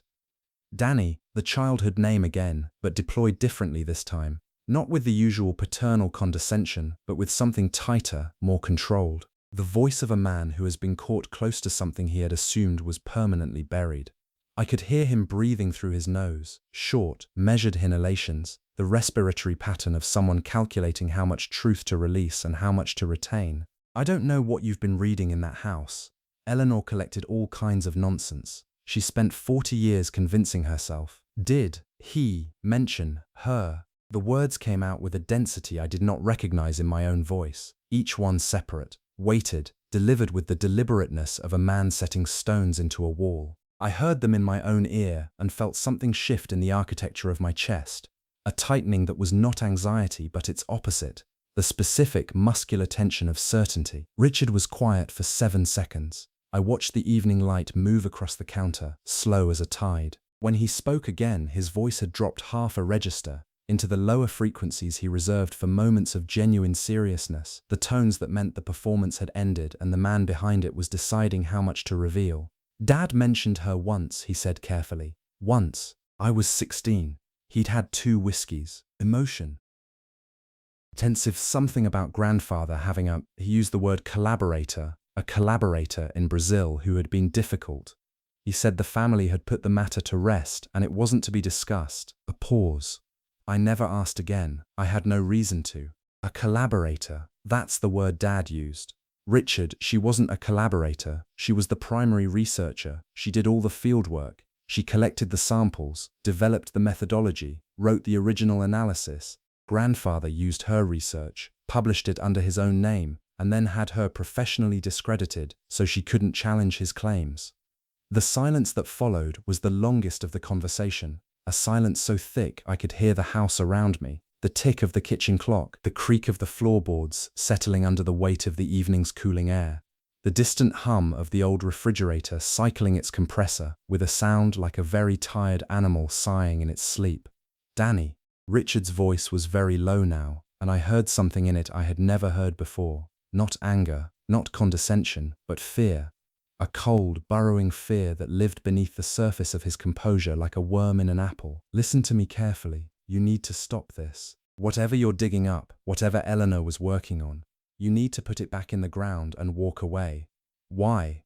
"Because this family has a reputation. We have a name. We have a legacy that matters. Grandfather built something, Danny. He built something on stolen ground, Richard. That's what he built. He built a legacy that gave us opportunities, that gave me my career, that gave Dad his position. If you come forward with some crazy aunt's collection of papers and start making accusations against a dead man, you're not going to restore anyone's reputation. You're going to destroy ours." I felt the words land in my chest like hammer blows, not because they were wrong, but because they revealed with the brutal clarity of a the precise shape of Richard's moral calculus. He did not deny the theft. He did not defend grandfather's integrity. Emotion. He weighed the cost of truth against the value of silence, and silence won without contest. "Don't do this, Danny." His voice had gone very quiet, the quietest I had ever heard it. "If you care about this family at all, if you care about me, put it back, sell the house. Forget it." I stood in Eleanor's kitchen, listening to my brother's breathing through the phone, surrounded by the warm scent of dried rosemary swaying gently from the ceiling hooks, and felt the sadness arrive. Not for myself, not for Amelia, but for Richard, for the smallness of a man who would rather live comfortably inside a lie than face the discomfort of truth, for the specific terrible poverty of a person who measures his worth by the name on the building rather than the integrity of the story behind it. "I'm not going to forget it," I said. "Then you're choosing them over us, over your own family." "I'm choosing the truth, Richard." I heard him exhale, a long, controlled breath, the kind a man releases after a decision has been made. And then his voice went cold, not angry, cold, the temperature of a door being locked. "Then we have nothing more to talk about." The line went dead.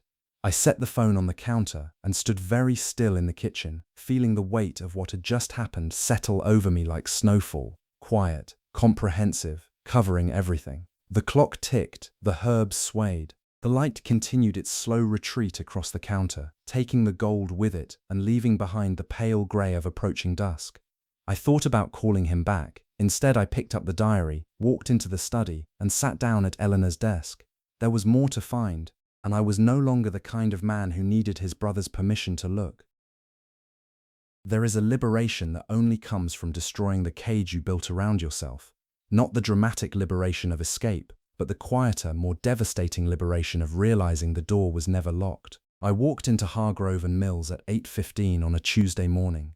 The elevator smelled the same, recycled air and carpet cleaner, and the faint sour undertone of too many bodies in too small a space. The fourth-floor hallway sounded the same, keyboards clattering, phones chirping, the low murmur of people performing the daily ritual of pretending their work mattered. The fluorescent tube above my cubicle had been replaced. Somebody had fixed it. The new bulb cast a steady, unwavering light that made my desk look, for the first time, like a crime scene. 22 years of evidence, the keyboard with its worn letters, the pen holder I had bought at a dollar store in 2003, the engineering award from 2014 that no one had mentioned since the Monday after the ceremony. I cleaned out my desk in 11 minutes. This was not because I was in a hurry. It was because 22 years of accumulated personhood fit into a single banker's box with room to spare. A few photographs, none of them displayed, all tucked in the back of the bottom drawer. A coffee mug with a chipped rim that someone had once told me made me look sad. A calculator I no longer needed. The engineering award, a sealed letter of commendation from a supervisor who had retired 6 years ago and whose replacement had never bothered to learn my first name. The box weighed less than 12 pounds. I knew this because I held it in one arm the way you hold a sleeping child. Not because it required careful handling, but because it was all I had, and carrying it badly seemed disrespectful to the years it represented. I walked to my supervisor's office. Carol Brennan, 41, efficient, pleasant in the way that well-maintained corporate environments are pleasant. Her office smelled of hand sanitizer and the synthetic floral fragrance of the diffuser she kept on her bookshelf. She looked up from her screen with the particular expression of someone who is about to be told something they do not want to hear and has already begun composing their diplomatic response. Carol, I'm resigning, effective immediately. She blinked. It was a small blink, a microsecond disruption in the smooth surface of corporate composure. But I saw it, and it confirmed something I had suspected for 22 years. My presence at Hargrove and Mills was so thoroughly taken for granted that my departure registered not as a loss, but as a malfunction, a system error, a piece of the machinery doing something the machinery was not designed to do. Daniel, is everything? Are you all right? I'm fine. Better than fine. I have things to do that I should have started doing a long time ago. She processed this with the speed of a woman accustomed to processing the unexpected. Forms were mentioned. An exit interview was suggested.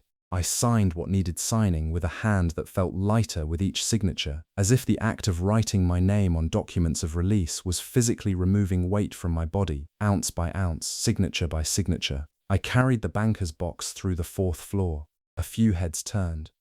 Greg from accounting, a woman from HR whose name I had never learned, 2 developers who sat near the break room and who I suspected had never noticed me at all. The heads turned and then turned back, like sunflowers tracking a cloud rather than the sun. Not worth following. Not worth remembering. The parking lot of Hargrove and Mills was almost beautiful in the morning light, a surprise I had not expected. The sodium vapor lamps had switched off, and the sun was hitting the asphalt at a low angle that turned the rain puddles into mirrors, each one reflecting a sky I had walked across for 2 decades without once looking up. My Subaru sat in its usual spot, patient and worn, its 12-year-old paint catching the light with the warm dignity of something that has served faithfully and without complaint.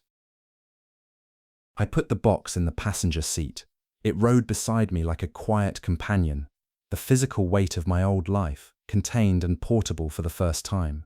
I drove, not toward my apartment in Hartford, toward Millbrook, toward Eleanor's house. The highway unrolled beneath me with the smooth, hypnotic patience of a country that does not care about the small dramas of the men crossing it. I drove with the windows cracked open, the autumn air rushing through the car with a cold, sweet sharpness that tasted of distance and dying leaves and the faint mineral scent of approaching frost. My hands were steady on the wheel. My breathing was even. The rearview mirror showed the Hartford skyline diminishing behind me. Glass and steel, and the institutional geometry of a career I was leaving the way you leave a room you have been sitting in for too long. Quietly, without slamming the door, but with the absolute certainty that you are never coming back. I arrived at Eleanor's house at 10:40. The gravel crunched under my tires with a sound that had, in less than a week, become the sound of home. I sat in the car for a moment, listening to the engine tick as it cooled, feeling the warmth of the morning sun through the windshield on my face and forearms. Then I walked inside, set the banker's box on the kitchen counter beside the diary, and felt for the first time in 48 years like a man who occupied the correct amount of space in the world. The house was quiet. The herbs swayed gently in the kitchen draft. The corkboard waited in the study, its web of strings and evidence humming with silent patience. I had work to do. real work, the kind of work that deserved my name. There are truths that destroy the person who discovers them, and truths that destroy the person who hid them.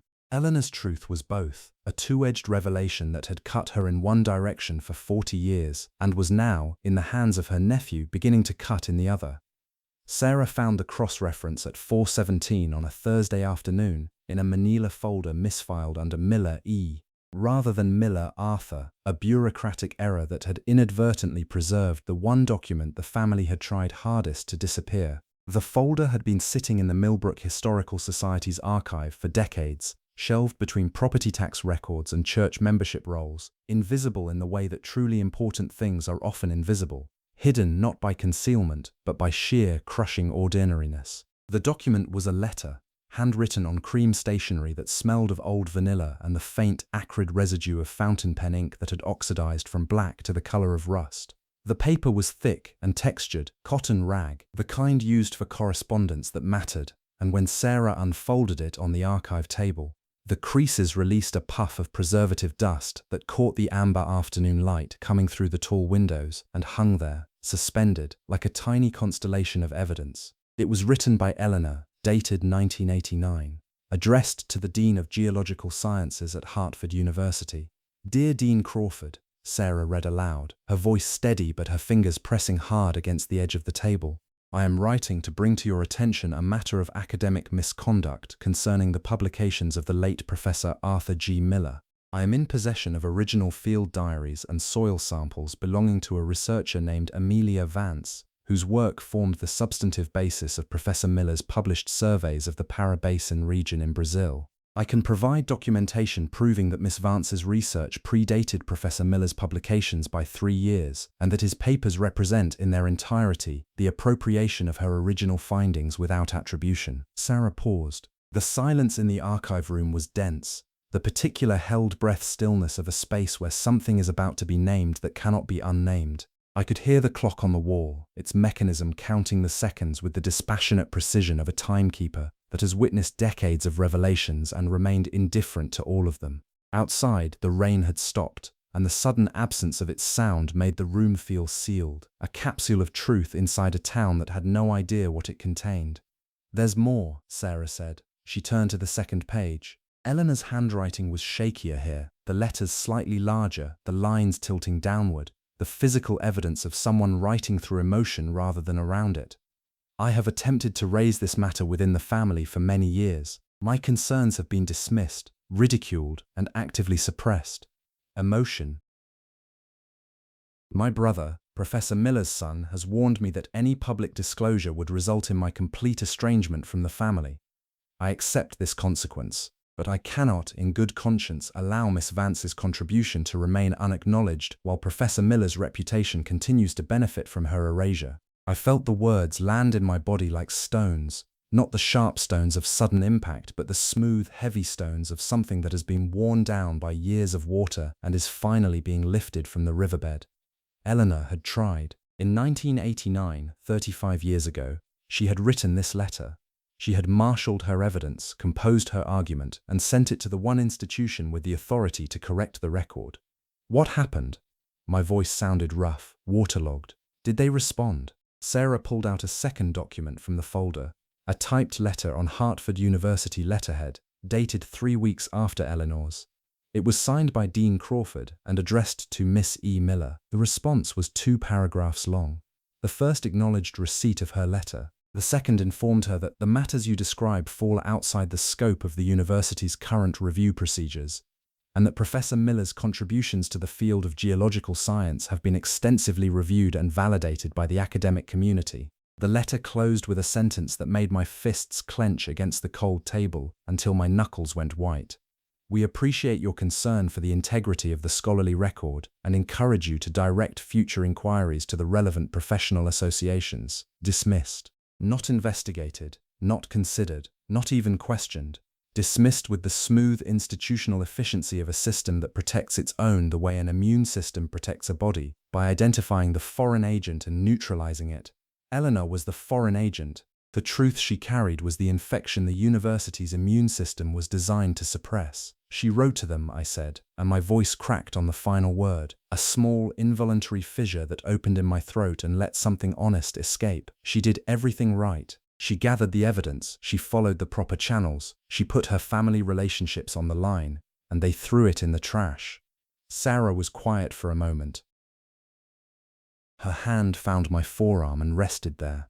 Warm, steady, the touch of someone who understood that grief and anger are not opposites but the same current flowing in different channels. They didn't just dismiss her, Daniel. They filed the letter. They kept it, which means someone in that office read it, understood what it implied, and made a deliberate decision to preserve it without acting on it. She tapped the folder. This was in the public archive. Anyone could have found it. Eleanor's letter has been sitting here for 35 years, waiting for someone to read it who would actually do something about it. I looked at the letter, at Eleanor's handwriting, the determined, slightly shaky script of a woman who was terrified and furious and completely alone, writing a letter she knew might cost her everything, because the alternative, silence, had become more unbearable than the consequences of speaking. Even if remembering costs me everything.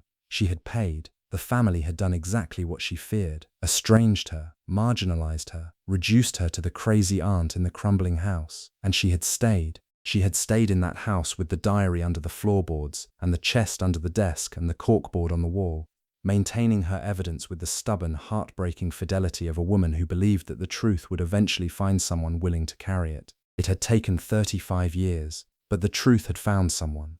I looked at Sarah across the table, across the letter, across a century of silence. We need to publish this, I said. Not through the university, not through channels, through every platform that will listen. Amelia Vance deserves to be more than a footnote and a misfiled folder. Sarah smiled, the first genuine smile I had seen from her, and it was not a smile of happiness but of recognition, the expression of a woman who has spent her career waiting for the moment when archival work stops being academic and becomes urgent.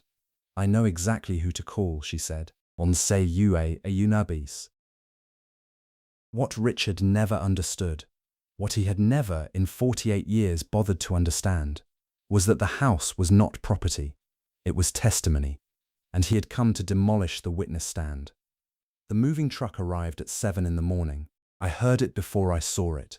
The deep, mechanical growl of a diesel engine, followed by the grinding crunch of heavy tires on gravel that sent vibrations through Eleanor's floorboards and up through the soles of my bare feet as I stood in the kitchen holding a cup of coffee that I would not finish. The sound was wrong. It did not belong to this house, to this road, to the quiet architecture of Eleanor's solitude. It was the sound of industry arriving at a place that had been designed for contemplation. I walked to the front window.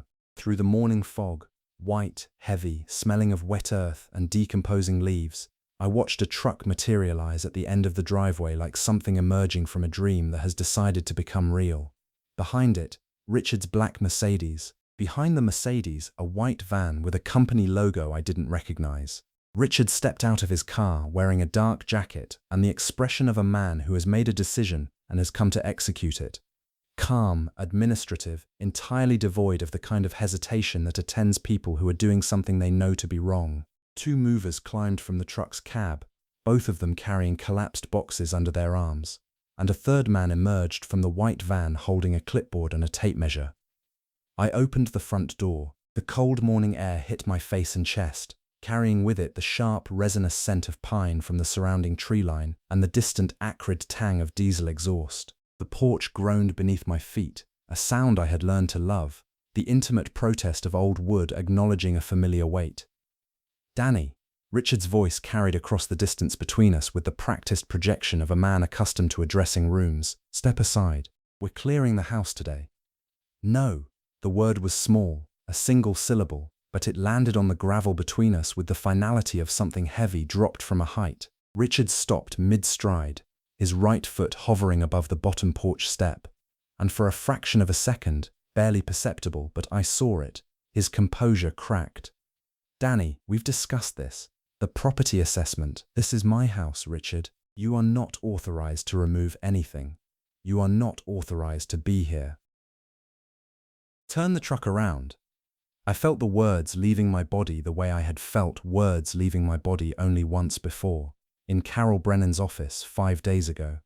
Each word was a plank being laid. I was building something.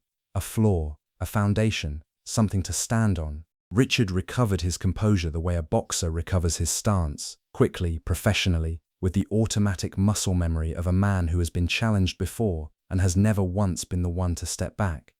"Danny, listen to me. I've consulted with our attorney. The probate is straightforward, as next of kin.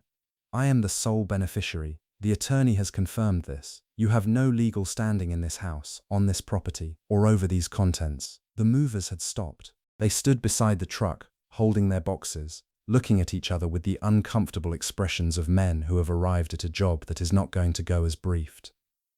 The man from the white van had lowered his clipboard. Richard climbed the porch steps. He stood in front of me, close enough that I could smell his cologne, a woody scent mixed with the sharper note of cold sweat beneath it, and looked at me with an intensity I had never received from him before. Not anger, assessment, the focused, calculating gaze of a man re-evaluating a variable he had previously considered fixed. "You're making the biggest mistake of your life," he said quietly. His voice was controlled, but I could hear the tremor under it, a fine, high-frequency vibration in his lower register that meant his body was processing fear while his mind tried to project authority. "If you go public with whatever crazy theory Eleanor cooked up, it's not a theory, Richard. It's documented, dated, cross-referenced, and it's going to be published." His face changed. Emotion.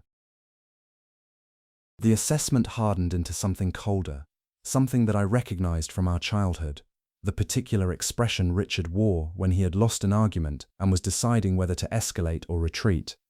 The muscles along his jaw tightened. His hands, hanging at his sides, closed into fists and opened again. "You don't have the stomach for this, Danny. You never have." "Maybe not, but I have Eleanor's stomach, and apparently that's enough." We stood on the porch, two brothers in the morning fog, the house behind me creaking softly in the cold air, the movers shifting their weight by the truck, the diesel engine idling with the low, persistent rumble of machinery waiting to be told what to destroy. The fog wrapped around us like gauze around a wound, muffling the sounds of the road and the trees and the world beyond this small, contested piece of ground. Richard turned. He walked to his car. He did not look back, but he left the truck. The movers looked at me. I looked at them. "I'm sorry," I said. "You can go. Send the invoice to Richard Miller, Cascade Real Estate, Stamford." They left. The truck backed down the driveway, its reverse alarm beeping through the fog in a diminishing sequence that sounded, to my exhausted ears, like a small mechanical heartbeat retreating from a place where it did not belong. I went inside, closed the door, pressed my back against it, and slid down until I was sitting on Eleanor's hallway floor, with my knees drawn up to my chest and my hands shaking. The adrenaline was leaving my body in waves, cold, metallic, tasting of copper against the back of my tongue, and in its wake a trembling that ran from my fingers to my shoulders to the backs of my eyes. But the house was still here, the diary was still in the desk, the soil samples were still in the chest, the corkboard was still on the wall, Eleanor's testimony was intact, and I had defended it. Richard called me a failure, he called me weak, he called me just like Eleanor, and for the first time in my life, I heard that last comparison not as an insult but as a benediction, the highest compliment my brother had ever accidentally given me. He had returned at 3 in the afternoon alone. His Mercedes slid into the driveway with the smooth, predatory grace of something that hunts by ambush, and I heard the car door slam, a sharp, metallic sound that traveled through the walls of Eleanor's house and landed in the pit of my stomach like a stone dropped into still water. The vibrations spread outward through my ribs, my forearms, the cold tips of my fingers resting on the iron-bound chest. I was in the study. The room smelled of cold coffee, old paper, and the warm, acrid scent of the desk lamp's overheated bulb, a dry electric tang that coated the back of my throat like dust. Amelia's diary lay open to the 1929 entries. Sarah's archival photocopies were spread across the desk in careful rows. The corkboard above hummed with its web of colored strings, each one a filament of truth connecting dates to names to the dark architecture of a century-old theft.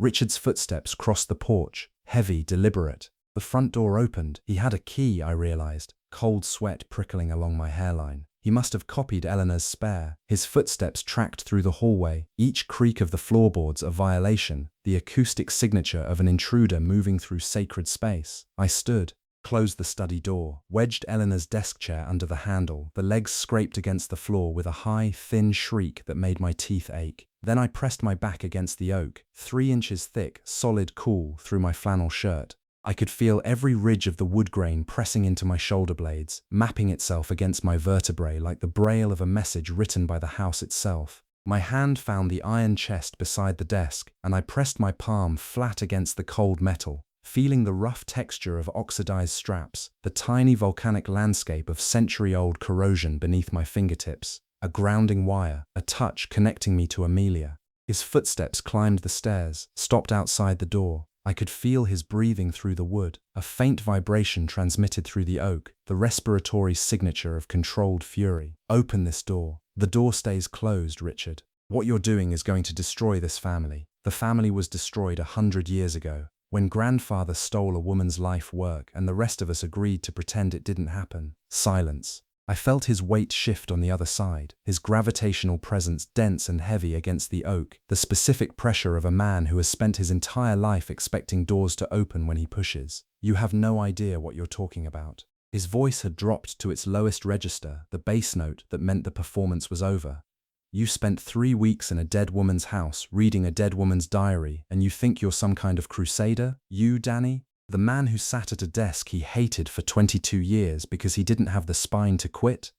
The words hit their marks. Each one was a precision tool manufactured over 4 decades of sibling intimacy, designed to strike the exact points of structural weakness that only a brother knows. The spine. Emotion. The desk. The 22 years.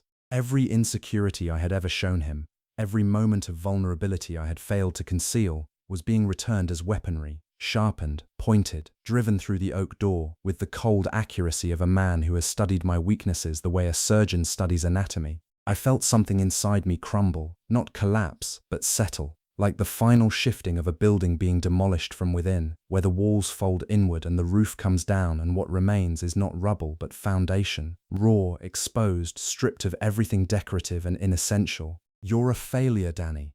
You've always been a failure. You failed your marriage, you failed your career, and now you'll fail at this self-righteous little project, because that's what you do. You start things you can't finish, and you wonder why no one takes you seriously. I closed my eyes. The oak pressed cold against my back. The iron chest pressed cold against my palm. Between them, between the door keeping Richard out and the evidence pulling me forward, I stood, not listening to his words but to the hollow space beneath them, the echo chamber of fear that his cruelty was built to conceal.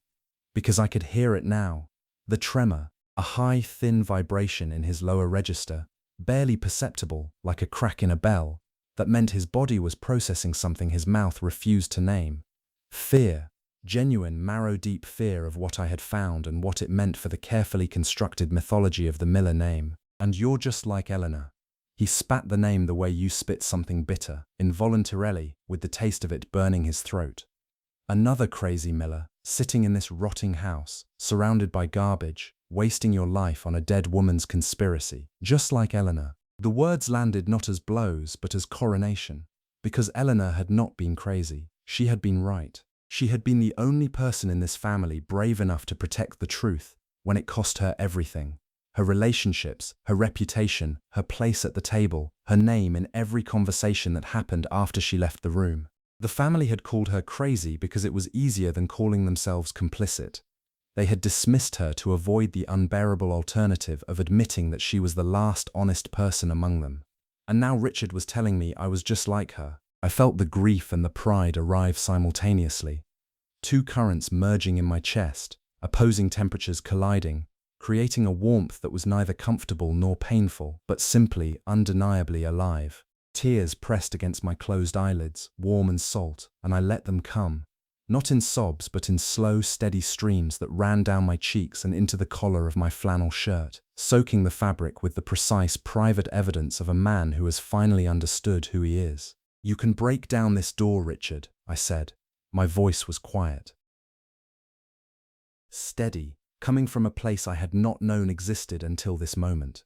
But the evidence isn't just in this room anymore. Sarah has copies. The Historical Society has copies. The journalist has copies. You can destroy this house and it won't change anything. The truth is already out of the building. 11 seconds of silence. I counted, then I heard it. The sound that would stay with me longer than any of his insults. Longer than any cruelty he had ever delivered across 4 decades of calculated dominance. A small, compressed sound. The sound of a man whose throat has closed around something he cannot swallow and cannot spit out. A sound that was not a word, and not a sob, and not a breath, but something from the dark, unexplored territory between all three. Richard walked away from the door. His footsteps descended the stairs, slower, heavier, carrying the specific weight of a man retreating from a fight he has lost without understanding how he lost it.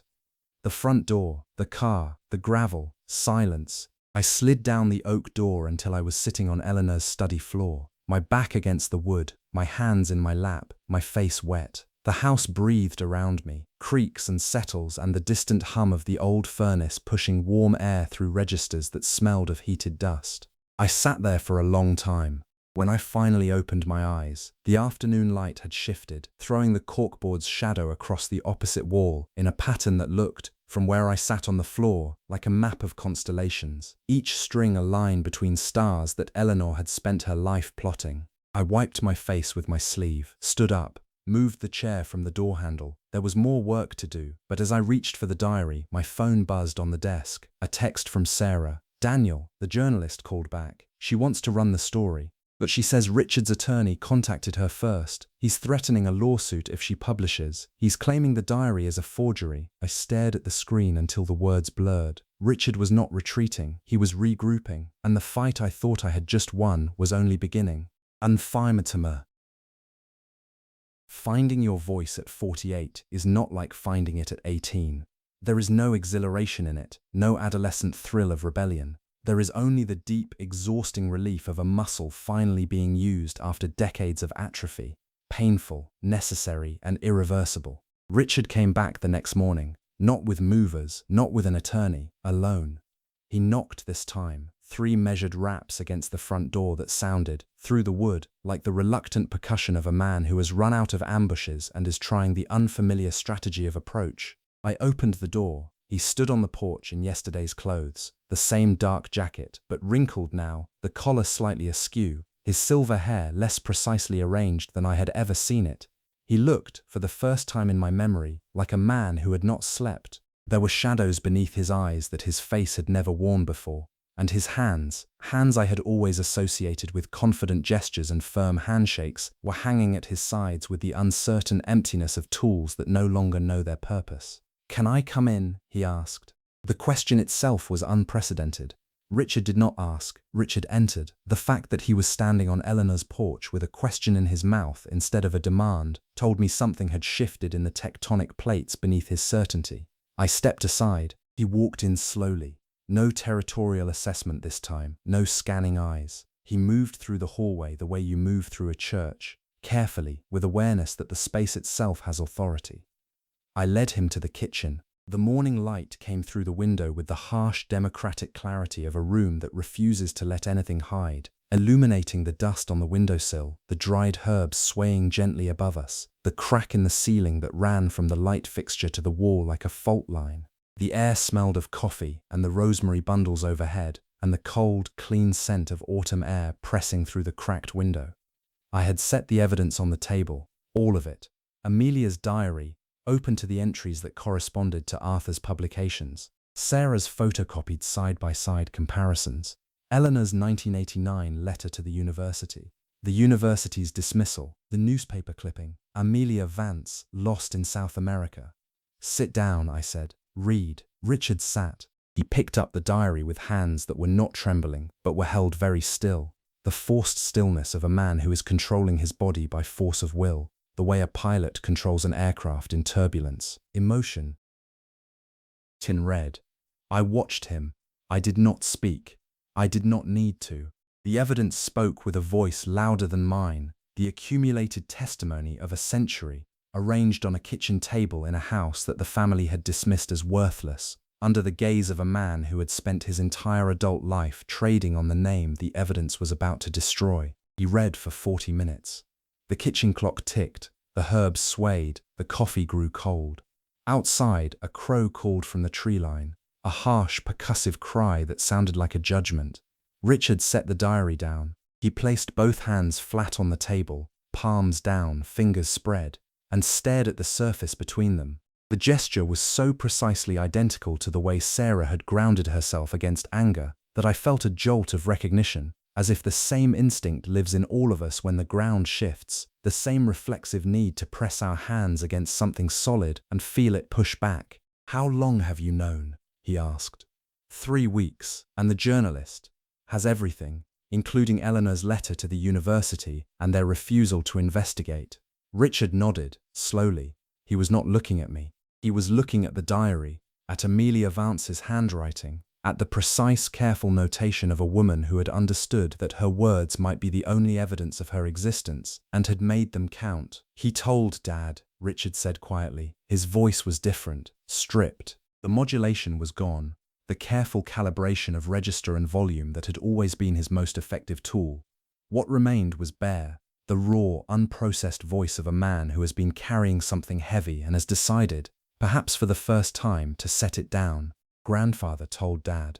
Not everything, not about the theft. He told Dad there had been a situation with a colleague. He said it had been resolved. Dad told me the same thing in the same words when I was 16. I didn't ask what it meant because I didn't want to know. I let the silence hold. I didn't want to know, Danny." His voice cracked on my name, a small, involuntary fissure that let something honest escape.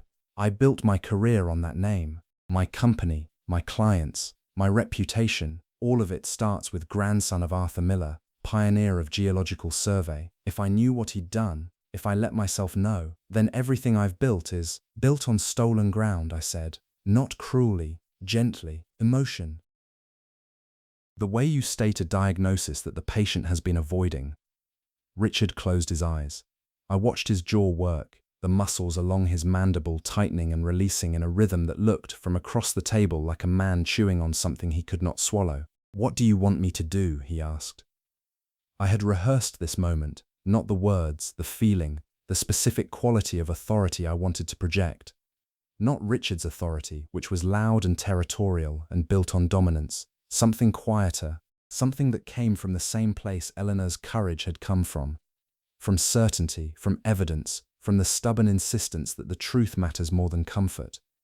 "I want you to stand with me," I said, "not behind me, not against me, with me. When the story breaks, I want Richard Miller on the record saying that the family acknowledges what happened and supports the restoration of Amelia Vance's legacy. That will destroy the foundation. That will rebuild it, on solid ground this time." Richard sat in Eleanor's kitchen for a long time, his hands flat on the table, the morning light moving slowly across the evidence between us.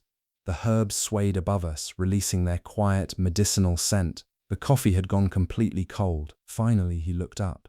His eyes were wet. Not crying, but the specific luminous quality of eyes that have been washed by something internal, something that has been held behind a dam for decades. "Okay," he said, one word, the smallest sentence he had ever spoken, and the heaviest. I reached across the table and placed my hand over his, the same gesture Sarah had made for me, a brief, warm pressure, the gravity of alliance. "Thank you, Richard." He nodded, looked down at Amelia's diary, touched the leather cover with one finger, gently, the way you touch something fragile and important and irreplaceable. "She must have been extraordinary," he said. "She was," I said, "and now the world is going to know it." There is a particular kind of justice that arrives not as vengeance but as protection, not the dramatic courtroom moment of a verdict being read, but the quieter, more practical justice of a boundary being established, a line being drawn, and a dead woman's evidence being placed under the care of the law. Sarah arrived at Eleanor's house at 2 in the afternoon with a police cruiser behind her Volvo, both vehicles pulling into the driveway with the coordinated precision of an entrance that had been carefully planned. The rain had returned, a dense autumn downpour that turned the gravel into a river of dark water and made the surrounding trees bend and sway like witnesses conferring before testimony. The sound of it, heavy, relentless, drumming against the roof and walls and every surface of the house, filled the rooms with a white noise that felt, in my exhausted state, like the sound of the world finally deciding to pay attention. Sarah stepped out of her car holding a manila folder above her head as a makeshift umbrella. Her hair was plastered to her forehead, her glasses spotted with rain, and she was smiling, the fierce, compressed smile of a woman who has just won a battle she was not entirely sure she would survive. "I have a court order," she said, climbing the porch steps two at a time. "Emergency preservation injunction, based on the historical significance of the site and the documented evidence of academic misconduct. The judge signed it an hour ago." Behind her, two officers emerged from the cruiser. They moved through the rain with the unhurried authority of people whose presence is itself a statement. Their dark uniforms darkened further by the water, the radio on the lead officer's shoulder crackling with the static-laced voice of a dispatcher announcing something routine. Richard's attorney had been fast, but Sarah had been faster. The injunction was precise, 3 pages of legal language that I could feel the weight of even before I read the words. No materials were to be removed from the property. The diary, the soil samples, the correspondence, all of it was now under the court's protection, catalogued and secured with the institutional authority that Eleanor had tried to invoke in 1989 and been denied. Richard arrived 20 minutes later. His Mercedes pulled into the driveway behind the police cruiser, and I watched through the kitchen window as he sat in the car for a full 2 minutes, his windshield wipers beating back and forth against the rain like a metronome counting down to a decision. When he finally emerged, he was wearing a dark overcoat and carrying an umbrella, and his face bore an expression I had seen only once before. On the porch, 3 days ago, when his composure had cracked for the first time. He did not look angry. He looked exhausted, the specific, bone-deep exhaustion of a man who has been fighting a war he has just realized he cannot win. The lead officer met him at the bottom of the porch steps. The exchange was brief, professional, and entirely devoid of the kind of negotiation that Richard was accustomed to conducting. The injunction was shown. The terms were stated. Richard's attorney was welcome to file an appeal through the appropriate channels. In the meantime, the property and its contents were protected. Richard listened. He did not argue. He did not raise his voice. He stood in the rain. Without opening his umbrella, I noticed the water running down his face and into the collar of his overcoat, and he listened with the stillness of a man who is hearing, perhaps for the first time in his life, a voice that his money cannot silence. When the officer finished, Richard looked past him, up at the house, at the windows, at the porch with its weathered railing and the brass doorbell that sang like a small distressed bird, at the house that Eleanor had guarded for decades, and that was now, finally, being guarded by something larger than a single woman's stubborn courage. Emotion. His eyes found mine through the kitchen window. The rain streamed between us, blurring his face, but I could see enough, the tight set of his jaw, the slight dip of his chin that might have been a nod or might have been the weight of his own head becoming too heavy to hold upright. Then he turned, got in his car, and left. Sarah stood beside me at the window, watching the Mercedes recede down the driveway. The rain hammered the glass between us and the world outside, and for a moment we stood in the warm, dry interior of Eleanor's kitchen, surrounded by her herbs and her pressed leaves and the cold coffee on the counter and the diary on the table, and breathed. "It's protected now," Sarah said quietly. Her hand found mine. Her fingers were cold from the rain and slightly rough from archival work, and the grip she applied was firm. Not romantic, not performative, but the practical, reliable pressure of a person who has just helped you carry something heavy and is not planning to let go. "Eleanor would have been grateful," I said. "Eleanor would have been furious it took this long." I laughed. It came out broken, a strange, involuntary sound that tasted of salt and coffee and relief. The first genuine laugh I had produced in weeks, and it surprised me with its warmth, its physicality, the way it moved through my chest like something that had been trapped and was now, cautiously, testing the air. The rain continued, the house held, the evidence was safe, and somewhere in the sound of water against glass and wood and stone, I thought I could hear Eleanor's barometer, needle still pinned between change and storm, finally beginning to move. Assembling the evidence was one thing. Giving it a voice, translating a century of silence into language the world would hear, required something I had never believed I possessed, the conviction that my words mattered. Sarah and I worked from Eleanor's study for 3 weeks. We developed a rhythm. She handled the archival verification while I wrote, each of us occupying one end of the desk in a companionable silence punctuated by the scratch of her pencil, the clatter of my laptop keys, and the slow ticking pulse of the kitchen clock which I could hear through the open study door like a heartbeat. The house refused to let us forget. The study had been transformed. We had replaced Eleanor's corkboard with a larger one, 6 feet wide, covering most of the wall above the desk, and populated it with a comprehensive timeline that ran from 1920 to 2024. Photographs of Amelia at every stage of her career, maps of her survey routes, photocopied pages from Arthur's published papers, annotated in Sarah's precise red ink with cross-references to the corresponding diary entries, colored strings connecting dates across decades, each one a thread in a story that, seen from across the room, looked less like a conspiracy board and more like a tapestry, a woven record of injustice and courage and the stubborn, heartbreaking persistence of truth in the face of institutional indifference. The room smelled of printer ink and chamomile tea, and the warm, woody scent of the old desk absorbing the heat from our laptops. Outside, autumn deepened around the house, maples turning orange and gold against skies so blue they looked painted. The air through the cracked window carrying wood smoke and cold earth and the faint, sweet decay of apples rotting in the abandoned orchard beyond the tree line. I wrote the article sitting in Eleanor's desk chair. The first sentence came at 6 in the morning, in the thin grey light before dawn, when the house was completely silent except for the furnace cycling warm air through the registers with a sound like slow, patient breathing. In 1925, a woman named Amelia Vance discovered something extraordinary in the forests of Brazil, and a man named Arthur Miller took it from her. The rest came like water. Not easily. Nothing about this was easy, but with the natural, inevitable momentum of something that has been damned for a century and has finally found a crack in the wall. I wrote about Amelia's field methodology, her brilliant geological insights, her systematic documentation. I wrote about Arthur's theft, methodical, sustained, concealed behind the institutional authority of a tenured professor at a prestigious university. I wrote about Eleanor, the niece who found the diary, who spent 40 years protecting the evidence, who wrote a letter to the university in 1989 and was dismissed. I wrote about the dismissal itself, not as an aberration, but as a feature, the predictable response of a system designed to protect its own at the expense of the inconvenient truth. I wrote about silence, about the specific, corrosive damage that silence does to truth over time, dissolving it, eroding it, reducing it to rumor, and eventually to nothing. About the people who are silenced and the people who do the silencing and the vast complicit majority who simply look away because looking is uncomfortable and silence is easy. And I wrote about myself, about a man who had spent 22 years being invisible because he lacked the courage to insist on being seen. About finding a diary under an attic floor and recognizing, in a dead woman's handwriting, the same wound he had been carrying in his own chest for decades. About the specific, painful, irreversible liberation of deciding that your voice matters.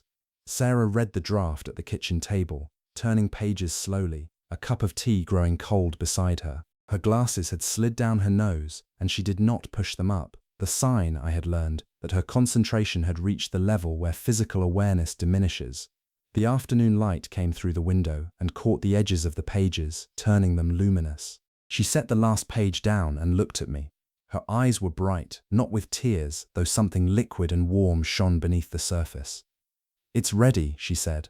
The journalist, a reporter from a national historical publication that Sarah had contacted through her professional network, arrived 3 days later. She spent an entire day in the study, photographing the evidence, recording interviews, touching Amelia's diary with the cotton-gloved reverence of someone who understood that she was handling not just a document but a life. Richard drove up the next morning. He walked into the house carrying 2 coffees, one for me, one for Sarah, and sat down at the kitchen table without being asked. He looked different, smaller somehow, not diminished but distilled, as if the removal of the grandfather mythology had stripped away a layer of performance and left behind a man who was, for the first time, approximately the correct size. Emotion. "The university called," he said quietly. "They want to discuss a retroactive review of grandfather's publications. I told them I'd cooperate fully. I looked at my brother, my older brother, the man who had spent his entire life being bigger, louder, more certain than everyone else in the room, sitting in Eleanor's kitchen with a paper coffee cup between his hands and an expression of tender, bewildered loss. "Thank you," I said. "Don't thank me. I should have done this years ago. I should have listened to Eleanor." He paused. "We all should have listened to Eleanor." Sarah smiled and poured him more tea. The 3 of us sat in the kitchen, In Eleanor's kitchen, surrounded by her herbs and her pressed leaves and the faint, persistent scent of lavender that no amount of cleaning would ever fully remove. And for the first time in the history of this house, it did not feel like a museum of loneliness. It felt like a place where the work was not finished but was finally being done. Then Sarah's phone buzzed. She glanced at the screen, and the color drained from her face. Not fear, but the bright electric shock of something extraordinary. "Daniel," she said, "the university just released a statement. They're recommending that Arthur Miller's name be removed from the geology building, and they want to rename it." She paused. "They want to call it the Vance Building." The kitchen went very still. The herbs swayed, the clock ticked, and somewhere, in the silence between 1 second and the next, I heard Eleanor's house exhale, a deep structural sigh that traveled through the floorboards and the walls and the old pine frame, as if the building itself had been holding its breath for 40 years and had finally, at last, been given permission to let go. Emotion that let go. There is a grief that attends even the most successful act of justice. The knowledge that restoration is not reversal, that giving someone back their name does not give them back their life, their career, their mornings in a Brazilian forest, their right to grow old in a world that knew who she was. The article appeared on my screen at 6 or 7 on a Tuesday morning, a grey, windless November day when the trees around Eleanor's house had shed their final leaves and stood bare against a sky the colour of old pewter. I sat at the kitchen table with my laptop open and the coffee growing cold beside me, its surface catching the flat light from the window like a small, dark mirror. The headline was simple and devastating: "The Stolen Legacy of Amelia Vance, How a Pioneer Geologist Was Erased from History." Sarah had written the historical analysis with the precise, passionate rigor of a scholar who understands that the most dangerous form of injustice is the kind that hides inside institutions. I had written the personal sections: Eleanor's guardianship, the family's silence, the diary under the attic floor. The editor had chosen the photograph of Amelia from Eleanor's corkboard for the header image. Dark hair, sharp eyes, the unapologetic stare of a woman who had looked directly at the camera and dared history to forget her. By noon, the article had been shared 4,000 times. By evening, 12,000. By midnight, it had been picked up by the Associated Press and 3 international geological journals whose editorial boards had issued statements ranging from deeply troubled to an urgent matter requiring immediate institutional review. I sat in Eleanor's study and watched the world discover Amelia Vance, and I felt something I had not anticipated. Not triumph, not satisfaction, but the deep, aching sweetness of witnessing a debt being paid. Each share was a small act of recognition from a stranger who had read about Amelia and decided she mattered. Each comment was a voice added to a chorus that had been singing, unheard, for 100 years. The responses arrived in waves. Geologists who had studied Arthur's papers wrote that they had long suspected inconsistencies but lacked evidence. Historians identified Amelia's sampling protocol in techniques attributed to later researchers, suggesting her influence was even broader than we knew. Women in STEM shared the article with the quiet, furious solidarity of people who recognized the pattern, who understood viscerally in their blood and their tired bones exactly what it felt like to have your work disappeared. I read their messages with tears I did not try to stop. They ran warm down my cheeks and dripped onto the keyboard, blurring the screen, and I let them come because they tasted of something complicated: salt and coffee and the bitter, beautiful ache of a man who has finally understood that his grief for Amelia Vance is also grief for himself, for the 22 years of invisible labor he accepted as normal, for the voice he silenced because he was too afraid to use it. Hartford University released its statement Thursday. The Independent Review Committee confirmed that Arthur G. Miller's publications drew substantially and without proper attribution from the original research of Miss Amelia Vance. The university recommended revoking 2 posthumous honors, correcting 17 published references, and renaming the Miller Building the Vance Building. I said the name aloud, sitting in Eleanor's armchair with the cushion shaped around me the way it had shaped around her. The fabric smelled of lavender and dust and the faint warmth of decades of solitary habitation. I pressed my palms against the armrests, smooth, worn, polished by Eleanor's hands to a satin finish, and felt the specific, paradoxical weight of a victory that cannot undo the damage it rectifies. Amelia was dead. She had died alone in a Brazilian forest in 1932, returning to the only place where her work could not be taken from her. No building renaming, no article, no university statement could return her mornings of discovery, her right to a career, her simple human dignity. Justice, I was learning, is not a restoration but a monument, built after the fact, over the grave of what was lost. Richard sent a text, 2 words, "Thank you." I closed the phone, looked up at the corkboard, at Amelia's face, at her fierce eyes that had been staring down from this wall for years, waiting, with the same patient, stubborn faith that Eleanor had modeled for decades, for someone to look back and see her. "You're welcome," I whispered. The house creaked, the clock ticked, and on the desk, beside the diary, my phone buzzed again, this time from an unknown number. I opened it. "Mr. Miller, my name is Dr. Clara Vance. I am Amelia Vance's great niece. I have been looking for my aunt's work for 15 years. I believe you have found it. May I come see you?" I read the message 3 times. My hands were shaking, not from caffeine, not from exhaustion, but from the tremor that runs through a person when they understand that a story they thought was ending is actually, at this very moment, beginning again. Amelia had family. Amelia had been remembered by someone else. I was not the only one who had been looking. Talking to the dead is not madness. It is the final stage of understanding, the moment when you realize that the person you are addressing is not gone, but redistributed, their influence scattered through the people they changed, and the truths they protected, and the stubborn, irrational hope they planted in the minds of people who were not yet ready to receive it.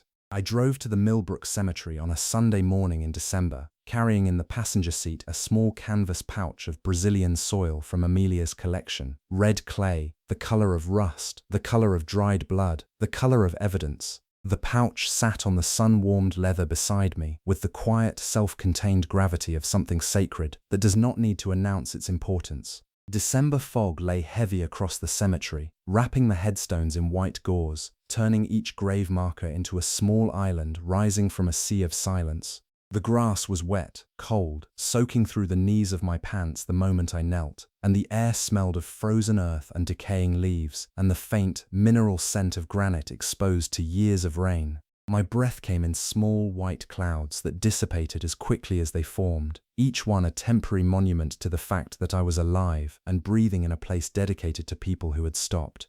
Eleanor's grave was in the eastern section, beneath an old maple whose bare branches spread above it like dark, skeletal hands reaching for a sky they could not touch. The headstone was simple, rough grey granite, streaked with lichen, bearing her name in letters that had already begun to soften at the edges, as if the stone itself was slowly forgetting a woman the world had already forgotten.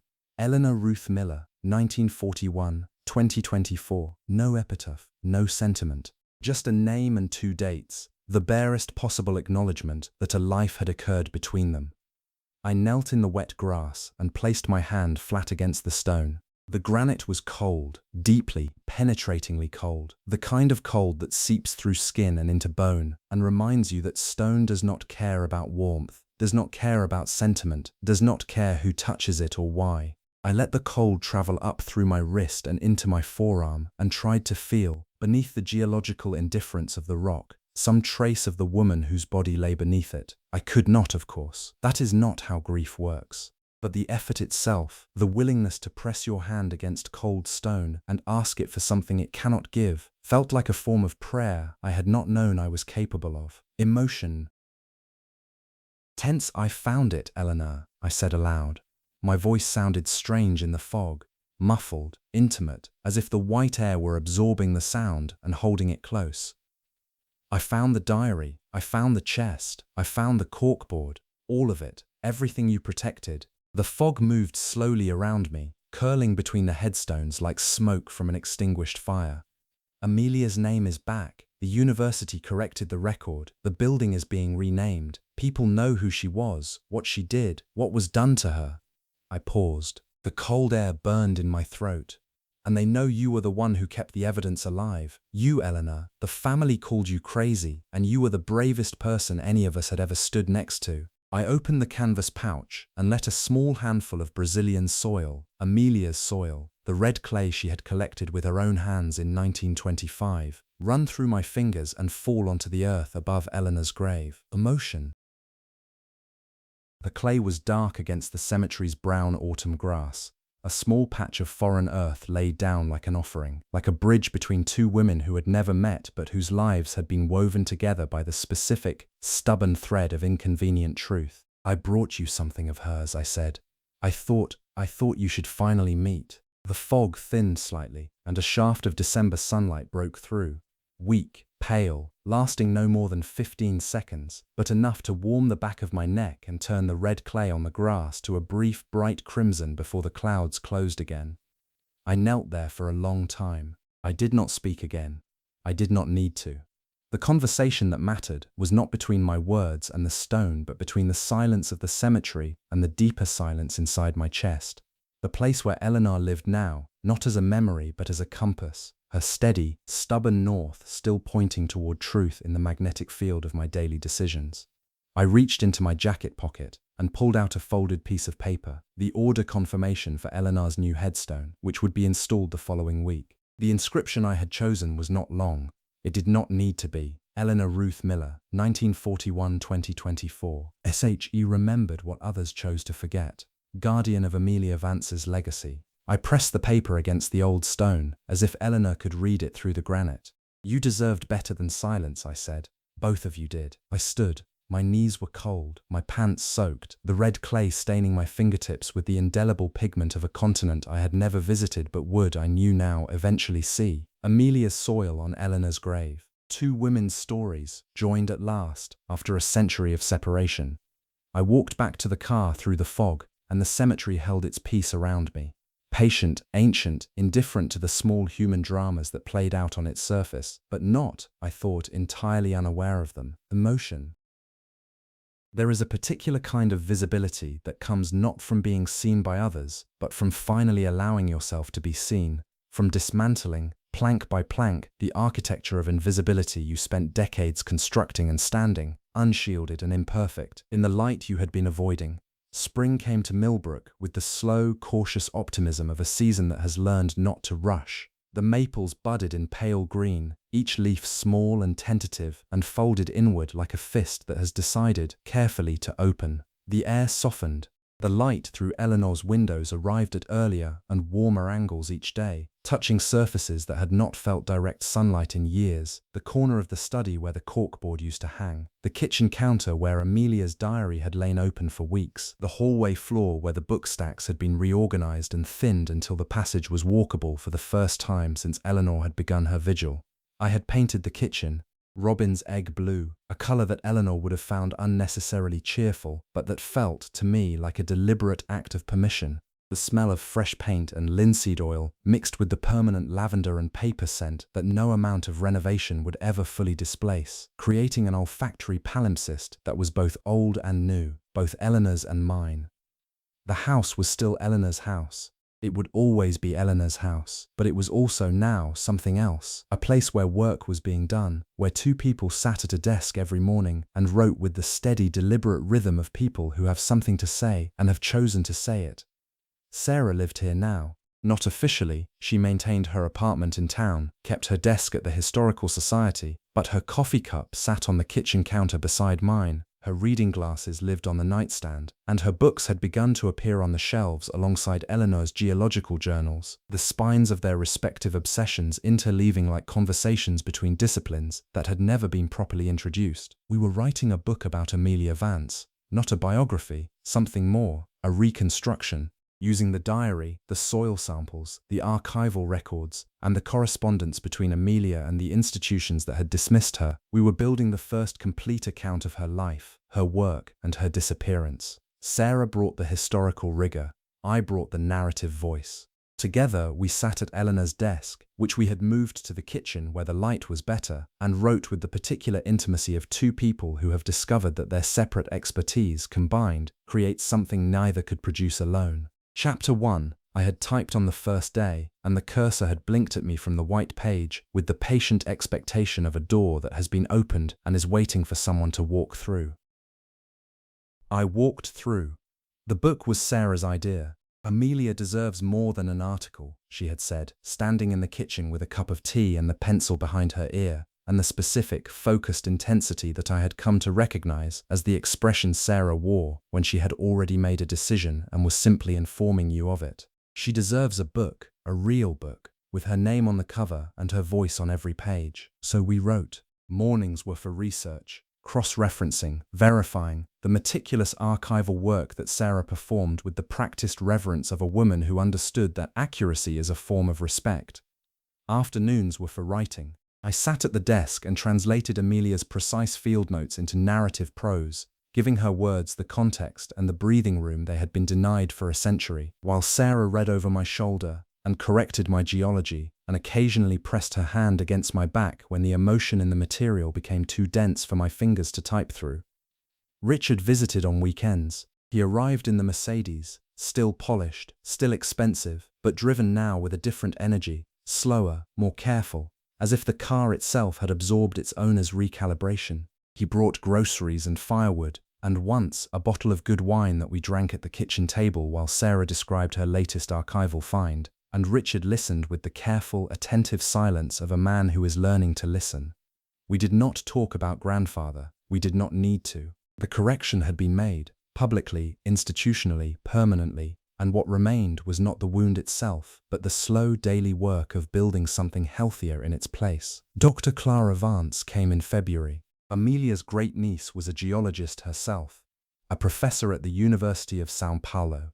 Tall, dark-haired, with her aunt's sharp eyes, and a warmth that Amelia, from her diary, seemed not to have possessed. She stood in Eleanor's study and looked at the corkboard and the soil samples and the leather-bound diary with eyes that filled and overflowed.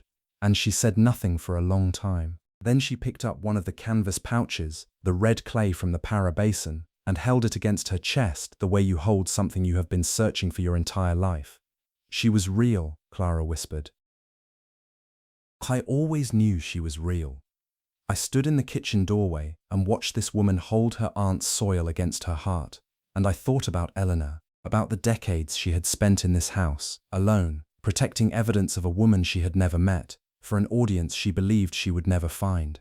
Eleanor had been wrong about one thing. She thought no one would ever come for Amelia's story. She thought the silence would win. But silence doesn't win. Not forever. Not when someone, somewhere, chooses to remember. I looked at Sarah. She was watching Clara with an expression I knew well. The archivist's face, the look of someone who has spent their career preserving the past and is watching for once the past reach forward and touch the present. I looked at the kitchen, painted blue, smelling of coffee and fresh linseed and lavender, bathed in the warm spring light that I had learned, over the last 6 months, to stop avoiding. I looked at my hands. They were not trembling, they were not gripping. They were resting, open, relaxed, palms up, on the kitchen counter, in the sunlight, visible. For 48 years I had lived inside the architecture of my own invisibility, a careful, meticulous construction of compliance and silence and the daily practiced art of taking up less space than I occupied. Eleanor had done the same, in her way, invisible by circumstance, invisible by the family's design, invisible because the truth she carried was too inconvenient for anyone to see. But we are not invisible anymore, neither of us. I turned to the desk, where the laptop waited with its blinking cursor and its patient empty page, and I sat down to write the next chapter of a book that would give Amelia Vance what she had been denied for 100 years. Not just her name, but her voice. The house was quiet. The herbs swayed. Wows knew she was real. The light held, and somewhere beneath the kitchen floor, in the foundation Eleanor had guarded for 40 years, the old bones of the house settled, not with the tired resignation of a structure bearing too much weight, but with the deep, contented sigh of a building that has finally, at last, been given a purpose worthy of its patience. Emotions leaving they be.